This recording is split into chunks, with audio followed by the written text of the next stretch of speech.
కూర్చో.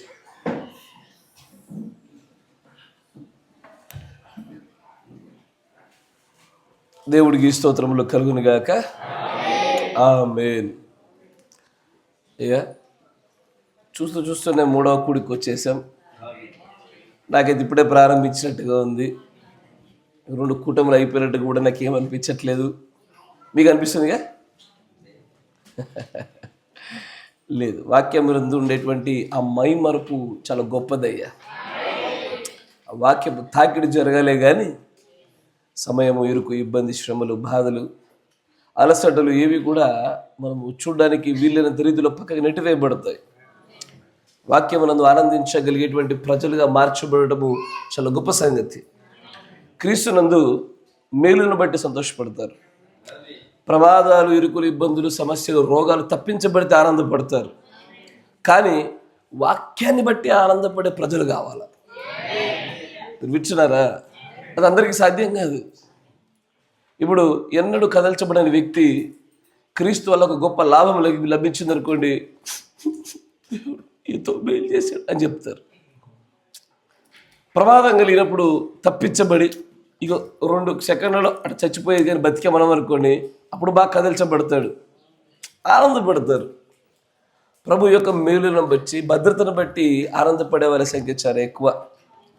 కానీ కొంతమంది ఉన్నారు, ఏ కారణం అక్కర్లే, వాక్యము చాలు వారికి. ఆ వాక్యము వారిని ప్రసన్నం చేస్తుంది. ఆ వాక్యం వారిని సమృద్ధికరమైనటువంటి ఆనందకర స్థితిలో నిలబెడుతుంది. నాకు వాక్యం వింటే చాలా ఖుషి అయిపోతుంది నేను. కొంతమందికి మర్మాలంటే ఖుషి, కొత్త సంగతులు వింటేనే ఖుషి అవుతారు. నాకు అట్లేం లేదు. అది వాక్యమా ఖుషి అయిపోతాం మనం.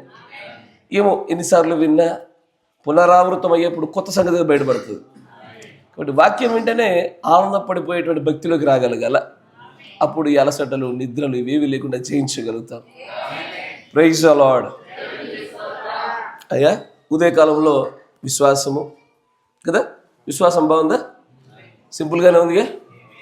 అది వినడానికి చాలా సింపుల్గానే ఉంటుంది. దాన్ని ఆచరణలో చేయడము కొంచెం కష్టము. బడైన ప్రభు సహాయం చేస్తారు. మధ్యాహ్న కాల సమయంలో పరలోక రాజ్య మర్మాలు, మరొక వర్తమానంతో వచ్చా. చాలా చిన్న వర్తమానము, చాలా సామాన్యంగానే ఉంటుంది, మర్మయుక్తంగా ఏమి ఉండదు. కానీ ఇది ప్రాముఖ్యము. ఇది మనందరికీ అవసరమై ఉన్నట్టు. ఇది పిల్లలతో మాట్లాడాను. నాకు ఎందుకు పెద్దవాళ్ళతో కూడా మాట్లాడడానికి ప్రేరేపణ కలిగింది. కాబట్టి పిల్లలకి ఇది 2వసారి వినట్టుగా ఉంటుంది. ఇది పిల్లలందరూ ఎంజాయ్ చేయొచ్చు. వాళ్ళందరికీ ఎలా ఉంటుంది, డబ్బా మా పిల్లలు కూడా ముందే తెలిసిపోయింది అనుకుంటారు కావచ్చు. అయినా సరే అందరికీ తెలియపరచబడాలి ఈ విషయం. కాబట్టి లేఖనాలు గుండా మనం గడిపే ప్రయత్నం చేద్దాం. మత్తయి సువార్త, లూకాసు సువార్త, లూకాసు సువార్త 12వ అధ్యాయము 22వ వచనం నుంచి గమనించుదాం. లూకాసు సువార్త 12వ అధ్యాయం 22వ వచనం నుంచి గమనించుదాం. అంతటా ఆయన తన శిష్యులతో ఇట్లా నేను, ఈ హేతువు చేత మీరు, ఏ హేతువు చేత? అబ్బా, ఇది బాగుంది మీరు చెప్పింది, బాగా షార్ప్ అయిపోయారే మీరు. ఏ హేతు, ఈ కారణాన్ని బట్టి అన్నాడు ప్రభు. ఏ కారణం బట్టి అంటున్నాడు ఆయన? చదవండి, ముందు లేఖనం చదువు. ఈ హేతువు చేత ఏమి తిందుమో, మీ ప్రాణమును గూర్చేనను, ఏమి ధరించుకుందుమో అని చింతింపకుడి. ఆహారము కంటే ప్రాణమును, వస్త్రము కంటే దేహమును గొప్పవి కావా?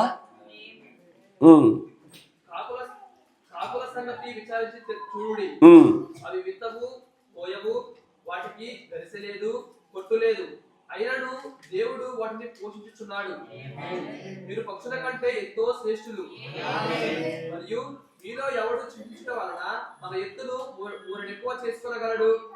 కాబట్టి అన్నిటికంటే తక్కువైనవి మీ చేత కాకపోతే తక్కిన వాటిని గురించి మీరు చింతింపలేరా? పువ్వులేలా వెతుకుచున్నావో ఆలోచించుడి. అవి కష్టపడవు, కొడుకవు. అయినను తన సమస్త వైభవంతో కూడిన సొలొమోను సైతము వీటిలో ఒకదాని వలనైనా అలంకరింపబడలేదని మీతో చెప్పుచున్నాను. నేడు పొలంలో ఉండి రేపు పొయ్యిలో వేయబడు అడవి గడ్డిని దేవుడే నాకు అర్పించిన యెడల అల్ప విశ్వాసులారా మీకు మరి ఎంతో నిశ్చయముగా వస్త్రములిచ్చును. ఏమి తిందుమో ఏమి త్రాగుదుమో అని విచారింపకుడి, అనుమానము కలిగి ఉండకుడి. ఈ లోకపు జనులు వీటినన్నిటినీ వెతకుదురు. ఇవి మీకు కావలసి ఉన్నవని మీ తండ్రికి తెలియను. మీరైతే ఆయన రాజ్యమును వెతకడి, దానితో కూడా ఇవి మీకు అనుగ్రహింపబడును. చాలు, చిన్న ప్రార్థన చేసుకుందాం. పరిశుద్ధాత్ముడా, సర్వశక్తి సంపన్నుడా, మరొకసారి మమ్మల్ని వాక్యం యొక్క ప్రాముఖ్యమైన ఘటనలోకి నడిపించినారు తండ్రి. ఉదయం నుంచి అనేకమైన హెచ్చరికలు, అనేకమైన గద్దింపులు, అనేకమైన ఆదరణ మాటలు, అనేకమైన నూతనమైన కోణముల గుండా మమ్మల్ని నడిపించారు. మేము బలపరచబడుటకు ఇది ఇలాగూ అవసరమై ఉన్న రీతిగా మమ్మల్ని పోషింపజేసిన దేవానికి వందనాలు. మేము అల్పులము, అయోగ్యులము ప్రభువా, నీ ఆత్మ యొక్క సహాయం కోసం ఎదురు చూసేటువంటి ప్రజలము నాయన. బోధింపదగిన ఆత్మ నాకును, గ్రహింపు శక్తిని ప్రేమైన పిల్లలకు అనుగ్రహింపజేసి మీరు వినువారుగా మాత్రమే ఉండకుండా వినిన దాని ప్రకారంగా నడుచుకునే వారిగా మేమందరము కూడా ప్రభు తయారు చేయబడే విధానంలోనికి ఒకసారి మీరు మమ్మల్ని జ్ఞాపకం చేసుకోమని ప్రభు అయిన యేసుక్రీస్తు నామంలో ప్రార్థన చేయుచున్నాం. ఆమేన్. జాగ్రత్తగా గమనించండి. ఈ వచనాన్ని పలుమార్లు చదివాం మనం, ఎన్నో మార్లు ఆదరణ కొరకు చూసేటువంటి వాక్యము. దేవుడు అంటాడు, ఆయన సర్వశక్తిమంతుడు, విత్తని చోట ఫలములను కోసేటువంటి దేవుడైన ఆయన ఔన్నత్యాన్ని బట్టి, మహాతిశయమును బట్టి, ఆయన ఉన్నాడన్న విశ్వాసముతో మనం భయపడకుండా కొన్ని పనులు చేయాలి. ఆయన అంటారు, మీరు ఏం తిందామో ఏమి ధరించుకుందామో వీటిని గూర్చి మీరు విచారపడకూడదు, చింతపడకూడదు, టెన్షన్ మీలో ఉండకూడదు, దీని గురించినటువంటి బాధ మీలో ఉండకూడదు, తీవ్రమైన చర్చ మీకు అవసరం లేదు. దానికి ఉదాహరణగా చూపుతూ ఒక పిచ్చుకను చూపిస్తారు. అంటాడు, చిన్న చిన్న పిచ్చుకలు మానవులు పండించే పంట మీద ఆధారపడి వారు ఆ ధాన్యములు లేదా ఆ గింజల్ని పెడతా ఉంటే వచ్చి తిని బ్రతుకుతూ ఉంటాయి.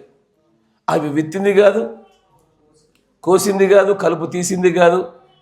వాటి ప్రమేయమేమీ లేకపోయినా వాటిని పోషింపదగినట్లుగా దేవుడు వాటికి ధాన్యాన్ని, పోషణ అనుగ్రహించాడు. ఆమేన్. దేవుడు ఒక చిన్న పక్షికి ఎలాగూ చేశాడో, సృష్టిలో పక్షి చాలా సాధారణమైనటువంటి జీవి. మనుష్యుల తర్వాత చాలా సాధారణం. పిచ్చుకలు తినడానికి కూడా సరిగ్గా పనికిరావు. అయ్యా, నా మాట జాగ్రత్త వినండి. పిచ్చుకలు తినడం కోసం ఏర్పాటు చేయబడ్డ జంతువులా? ఎంతుంటాయి అవి? తీసి క్లీన్ చేసి కోసి ఎండబెడితే 10-15 గ్రాములు అవుతాయి. Yes sir no? అలాంటి లెక్కలోకి సీరియస్గా తీసుకోవలసిన అవసరతలో ఒక చిన్న పక్షికి గురించి మాట్లాడుతూ, నేను దాని విషయంలో కూడా ఇంత శ్రద్ధ కలిగి దాని పోషణ గురించి నేను బాధ్యత తీసుకున్నాను, మరి మనుషుల గురించి ఎంత తీసుకుంటా నేను?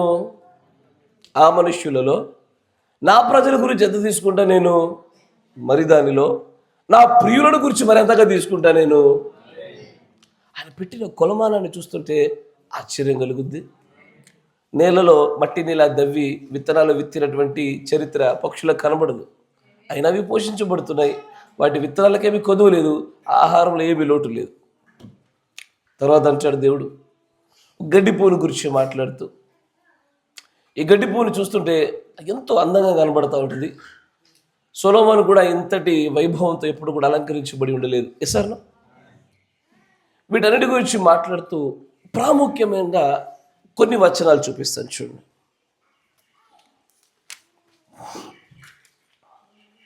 29వ వచనం నుంచి గమనించండి.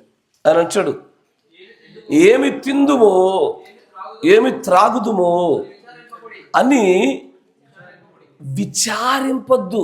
తర్వాత అనుమానము.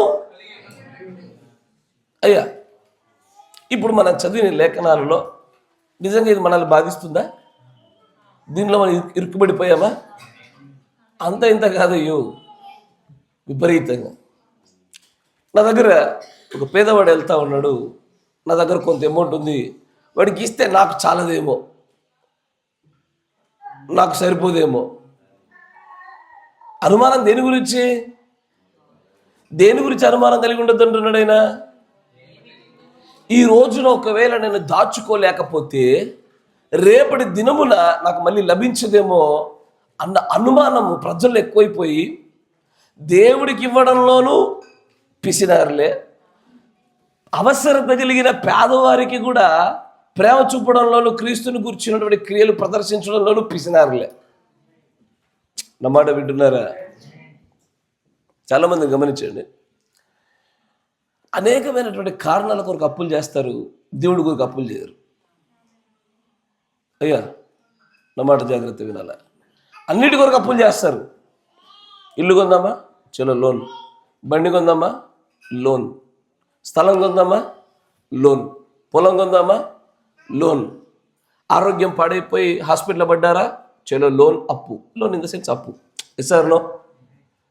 కానీ నిజంగానే ఒక వ్యక్తికి మేలు చేయడానికి లోన్ చేస్తామా, అప్పు చేస్తామా? చేయము. దేవుడి విషయం ఏమైనా చేస్తామా? చేయము. ఎందుకు చేయమని చెప్పండి అమ్మా? మనకు ఉండదేమోనని భయము, మనలో ఒక అనుమానము, లాభం ఉండదు. ఎస్ఆర్నో. రేపటి దినాన నేను కట్టలేనేమో. మీకు అర్థమవుతుందా? మనం ఫలభరితం అవ్వకపోవడానికి గల కారణం ఒకటి ఉందయ్యా. మనం క్రీస్తునందు ఎదగకపోవడానికి, అపోస్తులలో జీవించకపోవడానికి, హెచ్చరిక పుత్రుల వలె బ్రతకకపోవడానికి ఒక బలీయమైన ఒక కారణం మనల్ని అడ్డగిస్తూ వచ్చింది. ఏంటో తెలుసా? భయం. ఏంటది? అందుకే 2 పాటలు భయం గురించి పాడావు. భయం నిన్ను నన్ను పరిపూర్ణంగా చేయకుండా అడ్డగించేసింది, పూర్తిగా ఆపేసింది. ఈరోజు నిచ్చేస్తే నాకు ధనము ఎక్కువ లేదు, అట్లా అప్పులు లేవు, ఏ రోజుకి ఆ రోజు ఉంది, అమ్మ ఖుషి ఉన్నా. What about others? మిగతా వారి సంగతి ఏంటి? ఎదురువాడికి ఇస్తే నేను అప్పుల పాలు అవుతాను. ఎస్, అవుతాను. ఎదురువాడు చెప్పింది చేస్తే, ప్రభు యొక్క చిత్తం వైపు అడుగులేస్తే నేను ఖచ్చితంగా లోటులో పడిపోతాను. అవుతావు. కానీ తిరిగి నన్ను మళ్ళీ సమృద్ధిలోనికి తీసుకొస్తేటువంటి దేవుడు నా దగ్గర ఉన్నాడన్న ధైర్యం లేదు చాలా మందిలో. ఇది లేదు. అనుమానాలు, విచారణలు, లెక్కలు, ఇక విపరీతమైనటువంటి తర్జన భర్జనలు. భయం ఒక్కటి అత్యంత ఘోరమైనటువంటి పరిస్థితులకు మనుషులను తీసుకెళ్తా ఉంటుంది. అమ్మో, ఇప్పుడే మొత్తం అయిపోతే రేపటి నా సంగతి ఏంటి? ఇప్పుడే మొత్తం ఇచ్చేస్తే రేపు నా పరిస్థితి ఏంటి? ఇప్పుడే పూర్తిగా వెచ్చిస్తే రేపు నా పరిస్థితి ఏంటి? రేపటిని గూర్చిన చింత మనుష్యుడు పిరికివారిగా చేసి, భక్తిలో నుంచి జార విడిచినట్లుగా చేసి మరణానికి తీసుకెళ్తా ఉంది. ఏందా భయము? ఈ రోజుకి సరిపోదేమో అని కాదు, రేపటికి సరిపోదేమో. రేపు నేనేమైపోతా, రేపు నా పిల్లలు ఏమైపోతారు, రేపు నా భర్త ఏమైపోతాడు, రేపు నా భార్య ఏమవుద్ది, రేపు అన్న భయము మనుష్యులు ఆవహించేసి మొత్తముగా భక్తిలో జారం విడిచి చేసేసింది. It's a fear of tomorrow. మనుషులు దేనికి భయపడతారయ్యా? తెలియని దానికి భయపడతారు. ఇబ్బందులు కలిగజేసే పరిస్థితులకు భయపడతారు, మనుషులకు భయపడతారు, బాధ కలిగించే అనారోగ్యాలకు భయపడతారు, అవసరతలో ఎవడు సహాయం చేయడేమో అనేటువంటి ఆ నిస్సహాయ స్థితికి భయపడతారు. దేవుడు ఇక్కడ చెప్పినంత భరోసా కలిగిన మాటలను ఆశ్రయించకుండా మనల్ని నిలిపివేసింది భయమే. ఎన్నోసార్లు మన జీవితంలో చూసాము, కొన్ని వందల మార్లు సాక్ష్యాలు విన్నాము, మనం కూడా చెప్పాము. ఏమని? ఏమీ లేదనుకున్నప్పుడు ప్రార్థన చేయగానే దేవుడు అనుకోకుండా దయచేశాడు అని సాక్ష్యాలు చెప్పిన మన జీవితాలు రేపటి గురించి భయపడుతూనే ఉన్నాయి. నేటికి జరుగుతుంది. పిరికివారం అయిపోయామా? ప్రభు పైన విశ్వాసం పడిపోయిందా? అయ్యో, సంపాదించకపోతే ఎట్టగా, నేను పని చేసుకోకపోతే ఎట్టగా, దేవుడు అంటే దేవుడు కాపాడతాడా అని అన్యుడు మాట్లాడినట్టుగా మూర్ఖపు మాటలు మాట్లాడకుండా కూడా నిలిచిపోలేకపోయాం మనం. భయమే. అప్పులోడు ఏం చేస్తాడని, రేపు ఒకవేళ సడన్గా నా పిల్లలకి ఏమైనా అయితే నేను ఎట్ట చేయాలా, బహుశా ఇప్పుడు ఇది ఇబ్బంది లేదేమో, దాచుకోవద్దు రేపు పొద్దున, దాచుకోకపోవడం వల్ల రేపు పొద్దున బలీయమైన అవసరం వచ్చినప్పుడు నాకేమైపోద్దో భయం. సొంతిల్లు లేదు, రేపు పొద్దున సొంతిల్లు ఉండాలా, లేకపోతే అదో భయం. కానీ అబ్రహాం లాంటి వ్యక్తిని చూడండి ఒకసారి. ఆయనను బయటకు పిలిచినప్పుడు తన సమస్తాన్ని వదిలి బయటకు తిరిగాడే. ఎంతను మోసుకొని పోతాడు గాడిదల మీద ఆయన అలా భార్య. ఏం మోసుకుపోతారు? బట్టలు మోసి 4 రొట్టెలు మోసేసరికి భుజాలు అరిగిపోతాయి. పెద్ద సంపద ఏం మోసుకొని తిరిగిన వాడేం కాదు. కానీ భయం ఒక్కటయ్యా ఏలింది. నేను నా కుమారుడికి వాడికి అనుకూలమైన స్థితిగతులు నేను సపోర్ట్ చేయకపోవడానికి భయం. ఎక్కడ నేను సరిపడంత సంపాదించలేకపోతాను, పొద్దున అవసరత ఇవ్వలేకపోతాను, తండ్రి కూతుర్ని సమృద్ధిగా పోషించలేడు, భయం. పిరికి పందని ఎవరా పిల్లలు? ఎవరు? మళ్ళా వాచుతా, నువ్వు ప్రేరేపణ గనవర్రా, నువ్వు నాకు. పిరికి పందలైపోయారు. మనుషులకు, పరిస్థితులకు, రకరకాల సంగతులకు భయపడే వారి గురించి ఒక మాట చెప్తుంది బైబిల్లో. సామెతల గ్రంథము తీయండి.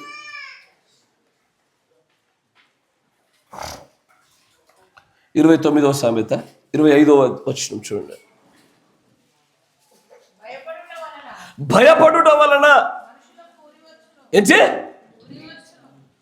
స్నేర్, బల, ఉరి. ఏ భయమైతే నిన్ను ఏలిందో, ఏ భయమైతే అమ్మో రేపు ఏమైపోతుందో అన్న భయం నీలో కలిగింపజేసినటువంటి నీ స్థితి ఉందో, ఆ భయము నీకు ఆ భయమే ఉరిగా మారి నేను చంపబోతావు రేపు పొద్దున. The same fear. ఏ భయమైతే రేపు నేను నా పిల్లలు ఏమైపోతారని కలిగిన ఆ చిన్న భయమే నీకు ఉరిగా మారనుంది. కానీ దేవుడు వచ్చాడు, పిచ్చుకలం పోషిస్తున్నా, పువ్వులకు వైభవాన్ని ఇచ్చా. ఓ చిన్న మంద భయపడకు. చూడండి 29:32 వచనం అంటాడు, చిన్న మంద భయపడకుడి, మీకు రాజ్యం అనుగ్రహించుటకు మీ తండ్రికి ఇష్టమై ఉన్నది. ఎందుకు భయపడద్దు అంటున్నాడు? ఎందుకంటే ప్రజలు ఈ రెండింటి విషయమై భయాన్ని బాగా కలిగి ఉంటారు. ఏం తిందుము, ఏం తింటావు? ఉంటే బియ్యం తింటావు, లేకపోతే మిడతలు తిని బతుకుతావు. మరి పచ్చిగా టీఆర్ఎస్ భాషలో చెప్పాలంటే బలిసాకు తిని బతుకుతావు. ఏమాకది? ఏమాకయ్యా? ఏం తింటారు? అన్నమే తింటారు. కానీ ఈ తిండిని గురించినటువంటి నీ భయము ఉరికి కారణమైంది, మరణానికి కారణమైంది అంటారా? సామెత ఏమన్నాడు? భయపడేవారు, భయపడే మనుషులకు ఉరి వస్తుంది, ఖచ్చితంగా వస్తుంది. దేని గురించి భయము? లోకంలో ఉన్నటువంటి అన్ని జనుల వల్ల మీరు భయపడుతున్నారా? ఏమున్నది ఏమి లేదని చెప్పి భయపడుతున్నారా? ఏముంటుందో ఏం పోతుందని భయపడుతున్నారా? ఏది లోకంలోకి వచ్చినప్పుడు ఏం తెస్తామా, పోయేటప్పుడు తీసుకుపోతామా? అయినా సరే ఎక్కడ అయిపోద్దో, ఎక్కడ కోల్పోతామో, ఏం జరిగిపోద్దో, ఏం తింటామో, ఏం తాగుతామో, ఏం వస్త్రాలు ఉంటాయో, ఈ భయాన్ని మనుషులు మరలా రేకెత్తించి బానిసలుగా చేసి పడేసింది. తిండిని గురించే, వస్త్రాలను గురించే. ఎందుకు కూడా ఇల్లు లేదని చెప్పి ఎందుకు భయపడతాడు? నీలో నీడ కోసమా? తిండిని గురించి తిండి కోసమా? ఈ అంశాలు మనుషులు బాగా భయపెట్టేవి. తిండి, వస్త్రాలు అనేవి మనుషులు బాగా భయపెట్టేవి. కానీ దేవుడు వాక్యం ఏంటంటే, భయపడే మనుష్యులు ఎవరైతే ఉంటారో వీరు ఎల్లవేళలా ఉరికే గురవుతారు. ఉరే. ఇట్లాగే కొంతమంది వ్యక్తులు వారు కలిగిందని నమ్మారు, అమ్మి తీసుకొచ్చి రేపొద్దున సరిపోదేమనుకొని కొంత పెట్టి కొంత దాచుకున్నారు. వారి ఆ భయమే వారికి గురైంది, చచ్చిపోయినారు వాళ్ళు. వాక్యం తప్పదే. దేని విషయమే భయపడతారు? దేనిని గురించి భయం కలిగి ఉంటుందో మనుషుల్లో గుర్తుపెట్టుకోండి, ఆ భయము నిజమై ఉరిగా మార్చబడతా ఉంటుంది ఖచ్చితంగా. దేవుడు తన ప్రియులను దేనికి భయపడదు అని చెప్తాడు. కనీసం ఏం తిందామో రేపటి గురించి నువ్వు తిండిని గురించి భయపడకు. ఏమి త్రాగబోతున్నావో పానీయం గురించి భయపడకు. ఎక్కడుంటావో అని ప్రాంతాన్ని గురించి భయపడబాదా. ఈరోజు నేను మీతో మాట్లాడాలనుకుంటే అంశం కూడా my little flax fear not. నా చిన్న మందా భయపడకుడి అనే ఒక చిన్న అంశాన్ని మీ ముందు పెట్టాలని ఆశపడతా ఉన్నా. దేవుడు భయపడితే ఏమవుతాయా? మనం భయపడాల్సింది క్రీస్తుకు ఒక్కడికే. నేను భయపడుతున్నానా? దేవుడు ఒక్కడికి భయపడాలా? మనుషులకు భయపడుతున్నానా? అనారోగ్యానికి భయపడుతున్నానా? దేవుడు ప్రవక్త అంటాడు, ఫియర్ నాట్ క్యాన్సర్. క్యాన్సర్కి భయపడుతున్నావా అని ఒక వర్తమానం చెప్తాడు ఆయన. దేనికి భయపడుతున్నాను? ఒకడు పేదరికానికి భయపడతాడు, ఒకడు ఇరుకు ఇబ్బందికి భయపడతాడు, ఒకడు మనుషులకు భయపడతాడు, ఒకడు పదవి పోతుందేమని భయపడతాడు. ఒక్కొక్కరు ఒక్కొక్క భయంలో వాక్యాన్ని నెరవేర్పు జరిగించుచున్నానా లేదా నా స్పృహను మర్చిపోయి ఈ భయం చేత నియంత్రించబడుతున్నారు. ఇది ఉరి, ఇది మరణము, ఇది శాపము, ఇది మనల్ని నాశనం చేసేది. భయపడు మనుషులు ఎప్పుడు కూడా వారికి ఉరే వస్తుంది. తర్వాత కంటిన్యూ చదవమ్మా. కానీ యెహోవా యందు నమ్మిక ఉంచు వారికి మాత్రము వారు సురక్షితంగా భద్రంగా నివసిస్తారు. ఏం తిందుమా? తిండిపోద్ది. ఏం కట్టుకుందా? వస్త్రాలు పోతాయి. ఏంది పోయేది? నీ మనుష్య భయమే మనల్ని ఎప్పుడు కూడా ఉరివైపు తీసుకెళ్తూ వచ్చింది. రేపటిని గురించి భయపడ్డావేంటయ్యా? అసలు రేపు పొద్దున్నే 6-9 మధ్యలో ఎత్తబాటు జరిగితే ఏంటి? రేపు పొద్దున 6-9 మధ్యలో ఎత్తబాటు జరిగితే ఏంటి? నీ కూతురికి పెట్టకుండా, నీ కొడుకు పెట్టకుండా, నీ భార్యకు పెట్టకుండా, ఎవరి పేదవాడిగా తెలిసినా పెట్టకుండా, దైవ సంబంధమైన కార్యాలు అవసరం ఉందని తెలిసినా పెట్టకుండా ఏది దాచుకుని ఉంటేమో రేపు పొద్దున 6-9 మధ్యలో ఎత్తబాటు జరిగితే ఎవడికి ఎడతావు ఇవన్నీ? అన్ని జుల్లప్పాలు. బంధువులు వచ్చి వాడు ఎత్తుకుపోవాలి, కాకి ఎత్తుకుపోయినట్టు. ప్రసంగి గారు చెప్పినట్టుగా ధనవంతుడు సంపాదిస్తాడు కానీ వాడు అనుభవించాలన్నట్టు అయిపోద్ది పరిస్థితి. ఏం చేశాం దాంతో? అన్ని జనుల పాలు చేసాం. మనం ఎత్తబడితే విడవబడేవాడు దుష్టుడైనా. ఆ బుద్ధి లేని వారు దాన్ని ఎంజాయ్ చేస్తూ కూర్చోవాలా? కానీ రేపు అన్న భయము ధనాన్ని సమకూర్చి ధనవంతులుగా చేసింది. రేపు అన్న భయము దేవుడందు విశ్వాసాన్ని పోగొట్టింది. రేపు ఏమైపోతుందో, ఏం తిందామో అన్న భయము మాట తప్పినట్టుగా చేస్తుంది. పిరికి వారిని తయారు చేస్తుంది, పిరికి పందల తయారు చేస్తుంది. వాక్యములో ఉండేటువంటి దేవుడి గుణ లక్షణములు కలిగినటువంటి ప్రజలు ఉత్పత్తి చేయదు ఈ పిరికితనం కలిగిన ఆత్మ. 2 తిమోతి పత్రిక 1వ అధ్యాయం 7వ వచనం. 2 తిమోతి పత్రిక 1వ అధ్యాయం 7వ వచనం. దేవుడు మనకు శక్తియు ప్రేమయు ఇంద్రియ నిగ్రహము కలిగిన ఆత్మను అనుగ్రహించనే గాని పిరికితనం కలిగిన భయపడే ఆత్మను ఇవ్వలేదే. అదే అయినా మనం భయపడుతున్నాం అనారోగ్యాలకి, సమస్యలకు, ఇరుకులకు, ఇబ్బందులకు, మనుష్యులకు, పేదరికానికి, సమస్తానికి. రేపటి గురించి భయపడుతున్నాం. రేపేమైద్దో, రేపు ఎవడొస్తాడో, ఎప్పుడు అడుగుతాడో, ఏం తెచ్చామో, ఏం కట్టుకుంటామో, ఏమి ఇస్తానో.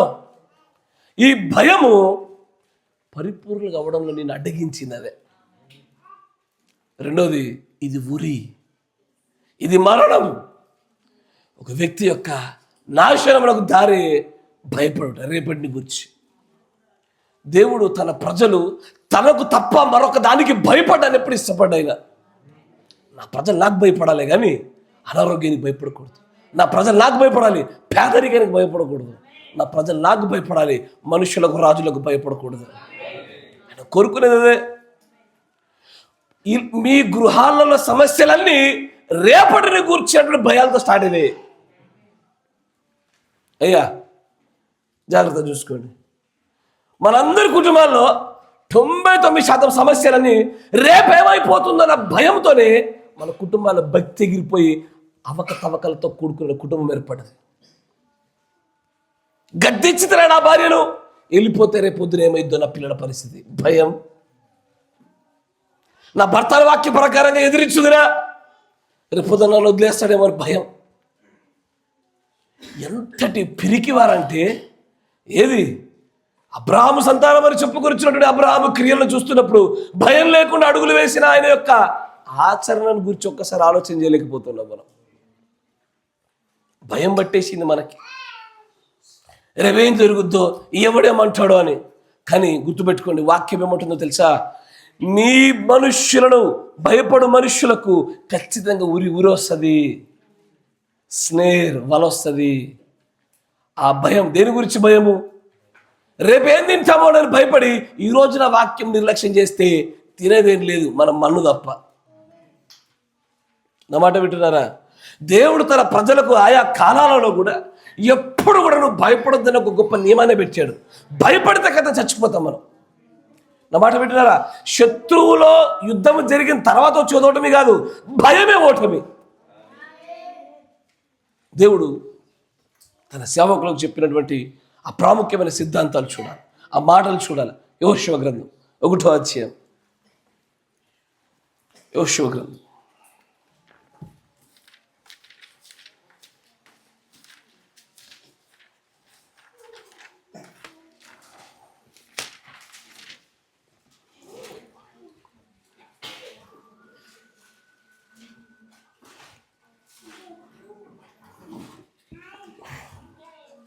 మొదటి వచనం నుంచి త్వరగా.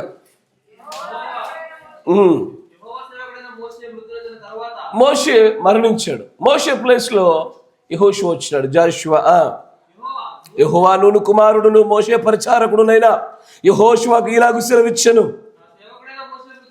నా సేవకుడైన మోషే మృతి నొందెను, కాబట్టి నువ్వు లేచి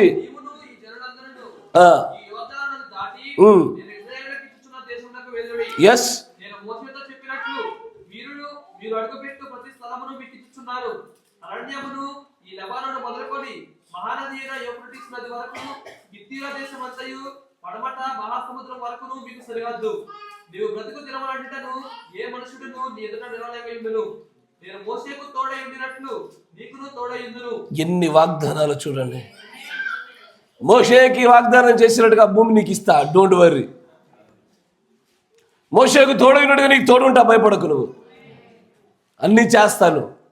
కానీ నేను నా వాగ్దానాన్ని నిలుపుకోవాలంటే, నేను ఇస్తానన్నటువంటి ఆ భూభాగాన్ని నువ్వు స్వతంత్రించుకోవాలంటే, ఆ వాగ్దాన దేశం రుచి చూడాలంటే ఆయన అంటాడు 6వ వచనం, నిన్ను విడువను, నిన్ను ఎడబాయను. ఇది ఎందుకు ధైర్యంగా ఉండాలా? ఎందుకని? యెహోషువ యొక్క ఆత్మీయ ప్రయాణం భయాన్ని కలిగించేది. తర్వాత చూడని అంటాడు,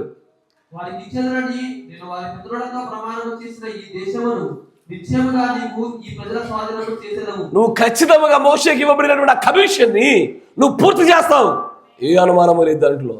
కానీ అయితే అన్న దగ్గర చూసారా, అయితే కంజంక్షన్, ఇట్స్ ఎ కండిషనల్. ఇప్పుడు పైనున్న వాగ్దానాలకు నేను కండిషన్స్ చెప్తా చూడు. ఏంటా కండిషన్స్?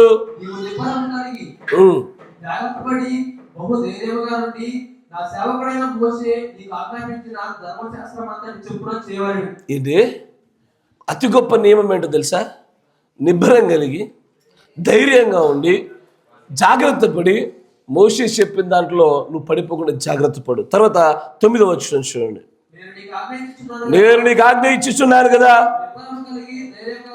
ధైర్యంగా ఉండు, దిగులు పడొద్దు, చెడియొద్దు.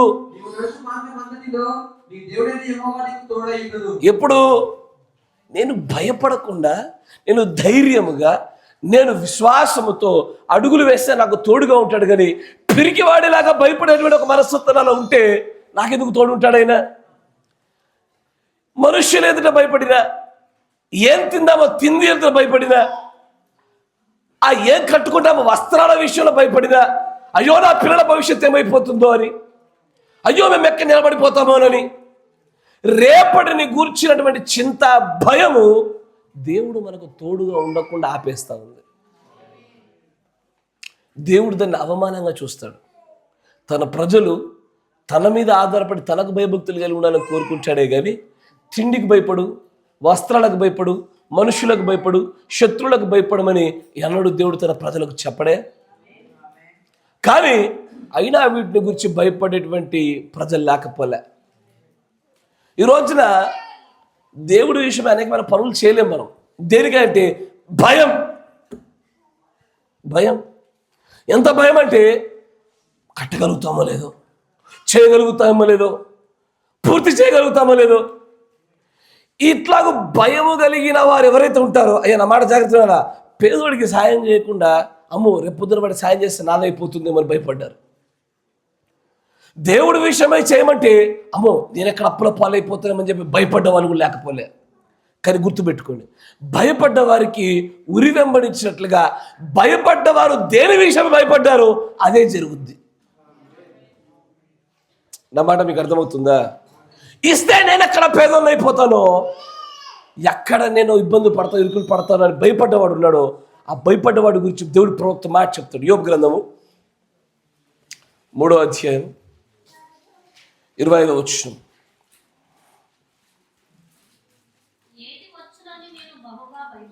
ఏది వస్తుందని భయపడ్డారు,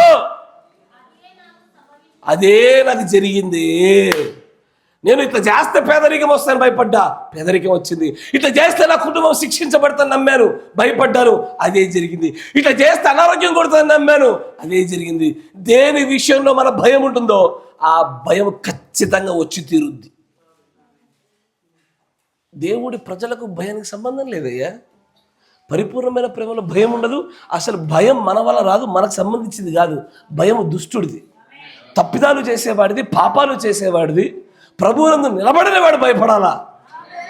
కానీ రేపటిని గురించి ఏమైపోతామో, నా పిల్లలు ఏమవుతారో, నేనేమవుతామో, ఏం తింటామో, ఏం కట్టుకుంటారో, ఈ భయం సాతానుది. భయపడ్డాన్ని దేవుడు ఇప్పుడు తన ప్రజలకు అనుగ్రహించాడు.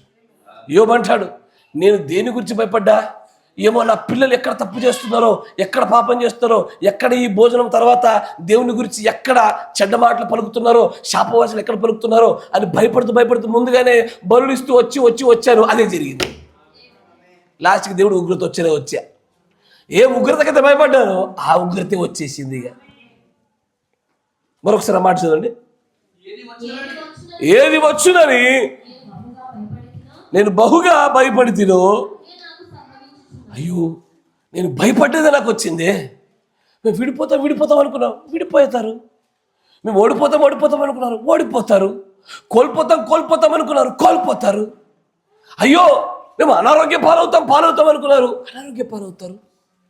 అరే 10 మందికి పంచితే ఎక్కడ మేము నష్టపోయిపోయి మేము పెదవారం అవుతాం అనుకున్నారో పెదవారు అయిపోతారు. దేవుడికి ఇస్తే ఎక్కడ మేము ఉన్నదంతా పోగొట్టుకొని రేపు పొద్దున సమస్య అనుభవిస్తాం అనుకున్నారో అదే అనుభవిస్తున్నారు. నేటికి ఇట్ విల్ కమ్. వాక్యం తప్పిపోదు. రేపటిని గురించి భయపడి ఈ రోజున దైవ కార్యాలు చేయకుండా ఆగుతామా? అయ్యా నాకు ఎప్పుడు ఆలోచన కలుగుతుంది, ఇది ఆశ్చర్యం నాకు. ప్రవక్త గారు మొదటి ముద్రలో గొప్ప కూటముల విషయమే తను లోన్ తీసుకొని అప్పు చేస్తాడు. తన సంఘంలో వారు చేసిన ప్రస్తావన చూపుతూ ఉంటాడు. ఆయన అట్ట విశ్వాసులు చేయరు. కానీ బాధ ఏంటంటే ఆ స్థాయి ఉన్నతమైనటువంటి సమర్పణ జీవితాలు ఎప్పుడు మీలో కలగాలి? రేపమ బెత్తబడి పెట్టుకొని ఇంకెప్పుడు ఆ సమర్పణ స్థాయి వస్తుంది మనకి? ఎప్పుడు వస్తుంది? ఆ సమర్పణ స్థాయి కేవలం కాపరులకు మాత్రమే ప్రత్యేకంగా ఎక్స్క్లూజివా? కానీ అదే విశ్వాస వర్గంలో అనారోగ్యం రాని లక్షల అప్పు చేస్తాము. అదే ఇల్లు కట్టని బ్యాంకు కూడా దగ్గర 30-40 లక్షలు అప్పు చేస్తామా? ఎక్కడ లేని అప్పులు తీసుకొచ్చి ఎత్తి పెట్టుకుంటాము. ఓ వ్యాపారం మొదలుపెట్టని లేని అప్పులు తీసుకొస్తాము. కానీ భక్తిలో చేయము, పేదవాడికి చేయము, ప్రభునామంలో కార్యాలు చేయము. ఇది జరగదు. ఇది జరుగుట చూస్తే ఆశ్చర్యమే. కన్నుల విందే వీడియో తీసి పెట్టుకోవాలి ఒకసారి. దేనిలైతే దేవుడు గొప్ప కార్యాలుగా చేయమని చెప్పాడో ఆ కార్యాలు చేయడం భయపడక విశ్వాసంతో చేయడం చెప్పినప్పుడు భయము మనల్ని ఫలభరితం కాకుండా ఆపేసింది నిజంగానే. సరే, నేను ఎవరికి ఏం చేయకుండా నా మట్టుకునే నా భక్తిని చూసుకున్నా. రేపు పొద్దున 6-9 మధ్యలో ఎత్తుబాటు. నెక్స్ట్ ఏంటిది? అడుగుతాడు, నాన్న నీకు నేను స్థిర చరాస్తుల విషయం ఎంత ఇచ్చాను కదా, దేనికి వాడేవరా అంటే ఏం చెప్తారు? అయ్యా ఏం చెప్తాం అప్పుడు? ఈ సమాధానంతో సిద్ధంగా ఉండండి అయ్యా. స్థిరచరాస్తులతో నేను ఇంతగా నేను పెట్టాను కదా, రేపు పొద్దున 6-9 ఎత్తబడిన తర్వాత నేను అడుగుతాను ప్రశ్న, ఇది దేనికి వినియోగించితివి? పేదవాడిగా? పోనీ నువ్వైనా వినిచివా? పోనీ ప్రభువుకే వినియోగించితివా? లేదు. భయము ప్రజలను ఫలభరితులు కాకుండా అపోస్తుల లాంటి జీవితాలలోనికి రాకుండా భయపెట్టేసింది. అమ్మో రేపు ఏమవుద్దో, రేపు సడన్గా అవసరమైతే ఏమవుతుందో, రేపు పొద్దున పిల్లలకు అనారోగ్యం వస్తే ఏందో, రేపు పొద్దున పిల్లలకి ఏం కావాలో, రేపు రేపు రేపు అనేటువంటిది పిరికి వారిగా చేసి కచ్చ కచ్చ కచ్చ కచ్చ వనకిచ్చేసింది. జాగ్రత్త పడడం వేరు, భయపడడం వేరు, రెండు వేరు వేరు విషయాలు. కానీ జాగ్రత్త కంటే ఎక్కువ భయాలు ఎక్కువైపోయినాయి ప్రజల మధ్యలో. నా మాట గ్రహిస్తున్నారా? భయాలు ఎక్కువైపోయాయి. కానీ దేవుడు తన ప్రజలకి భయపడమని మాత్రం ఎప్పుడు చెప్పడయ్యా. భయపడుతున్నప్పుడు ఆయన అంటాడు అది ఉరికి కారణమవుతుంది. భయపడవాడు దేని గురించి భయపడతాడో అదే జరుగుద్ది. ఖచ్చితంగా అదే జరుగుద్ది. దేవుడు ప్రవక్త చెప్తా చూడండి, కొటేషన్ కూడా తీసుకెళ్తాను. 63-0825.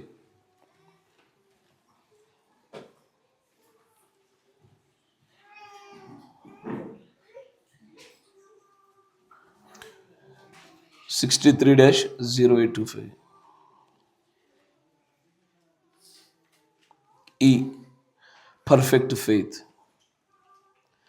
దాని 102వ పేరు చూడండి. In the book of Job, యోబు గ్రంథంలో చెప్పబడినట్టుగా ఇట్ సేస్ హియర్, ఇక్కడ ఇలాగ చెప్పబడుతుంది, యోబు భయపడను అని రాయబడింది. ఆయన దేని గురించి భయపడ్డాడు? దేని గురించి భయపడ్డాడో అదే జరిగింది. అయ్యా దేని గురించి భయపడ్డావు అదే జరిగింది. అమ్మో రేపు పొద్దున ఇల్లు లేకుండా మేము బీదోలం అయిపోతామో, ఖచ్చితంగా బీదోలం అవుతావు.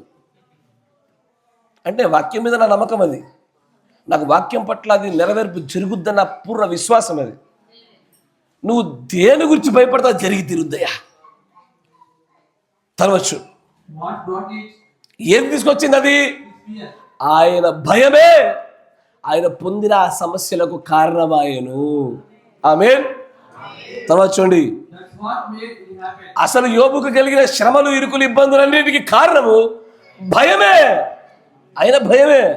ఎక్కడ అమ్మో ఏమైపోతుందో బతుకుమో చంపేస్తారు కావచ్చు, ఏమంటారు కావచ్చు, బతకలేం కావచ్చు, రేపు పొద్దున కూడా సాయం చేయడమో, ఏ భయాన్ని నువ్వు కలిగి ఉన్నావో అదే భయం మనం చంపేస్తుంది ఖచ్చితంగా.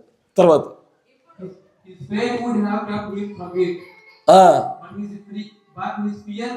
ఆయన విశ్వాసము ఆ సమస్య నుంచి కాపాడగలిగేదే. కానీ విశ్వాసంతో పాటు ఆయన భయము దానిని మరింతగా మీదికి తీసుకొచ్చి పెట్టింది. ఆయన చాలా భయపడ్డాడు. ఎక్కడ జరుగుతుందో అవుతుందో అనుకున్నాడు. అయిపోయింది. Then it happened. అది వెంటనే జరిగిపోయింది. ఇప్పుడు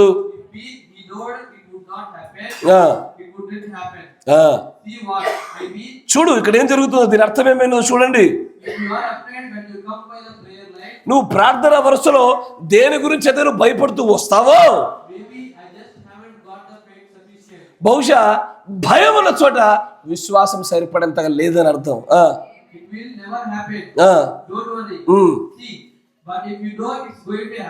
కానీ అది జరగనైనది అవుతుందేమని భయపడ్డావో ఖచ్చితంగా జరుగుద్ది. అది అనారోగ్యమా, పేదరికమా, దేవుడు ఉగ్రతనా, విఫలమా, ముఖ చెక్కలవడమా, దేని గురించి అయినా సరే నువ్వు దేనిని గురించి భయపడతావో ఆ భయపడినది ఖచ్చితంగా ఉరిలాగా మీదకి వచ్చి పడుతుంది. దేవుడు ఎప్పుడు తోడు ఉంటాడంటే పిరికి వారికి తోడుగా ఉండడు. ఆయన భయపడేటువంటి ప్రజలకు తోడుగా ఉండడు. ఆయన యెహోషువతో చెప్తున్న మాట ఇదే, మోషేకి తోడైనట్టు నీ తోడుంటా, కానీ నువ్వు ధైర్యంగా నిలబడతావా, జాగ్రత్త పడతావా, నిబ్బరం కలిగి ఉంటావా, ధర్మశాస్త్రమంతలో తప్పిపోకుండా జాగ్రత్త పడతావా, అప్పుడు నేను మోషేకి తోడైనట్టు నీకు తోడుంటాను. భయపడే వారికి తోడుంటానని చెప్పలేదే. భయపడడం జాగ్రత్త పడడం వేరు, భయపడడం వేరు. మనం జాగ్రత్త కంటే భయాలు ఎక్కువైపోయి రోజున రేపటిని గురించిన భయము మంచి భక్తి కలిగిన విశ్వాసాలు కూడా పిరికివారిగా చేసేసింది. వర్తమానంలో కొండంత మర్మాలు తెలిసాయని చెప్పుకొనిచున్న వారిని కూడా రేపటిని గురించిన భయము చిన్నవారిగా చేసి పడేసింది. రేపు ఏమైద్దో, రేపు ఏం తింటామో, ఏం కప్పుకుంటామో, రేపు ఎట్లా జరుగుతుందో, రేపు పొద్దున మన పక్షాన మాట్లాడరు, ఇప్పుడే నీ సోదరుని తప్పు చేస్తుంది గద్దిస్తే రేపు పొద్దున అన్నయ్య అంటదేమో, ఈ సోదరుని సరి చేస్తే రేపు పొద్దున నాకు విరోధం తిరుగుతాడేమో, రేపటిని గురించిన భయము ఈ రోజు నువ్వు వాక్యాల ఫలభరితం కాకుండా పిరికివాడిగా చేసింది నేను. అది ఉరిగా మారుతుంది, నువ్వు భయపడ్డదని మీద తీసుకొస్తుంది. దేవుడు ప్రవక్త యోబు భయపడ్డాడు కదా, యోబు భయపడిందే జరిగింది ఆయనకి. భయపడకపోతే బాగానే ఉండు, అంటాడు పోతాడు భయపడ్డావా, పోతాడు, సస్తాడు అంటవా, సస్తాడు. నీ భయం దేని విషయమై ఉంటుందో అది ఖచ్చితంగా చోటు చేసుకుంటుంది. సమస్య ఏంటంటే భయపడకుండా నిలబడటంలోనే అసలైన విజయం దాగి ఉంది. ఆమేన్. సంఖ్యాకాండం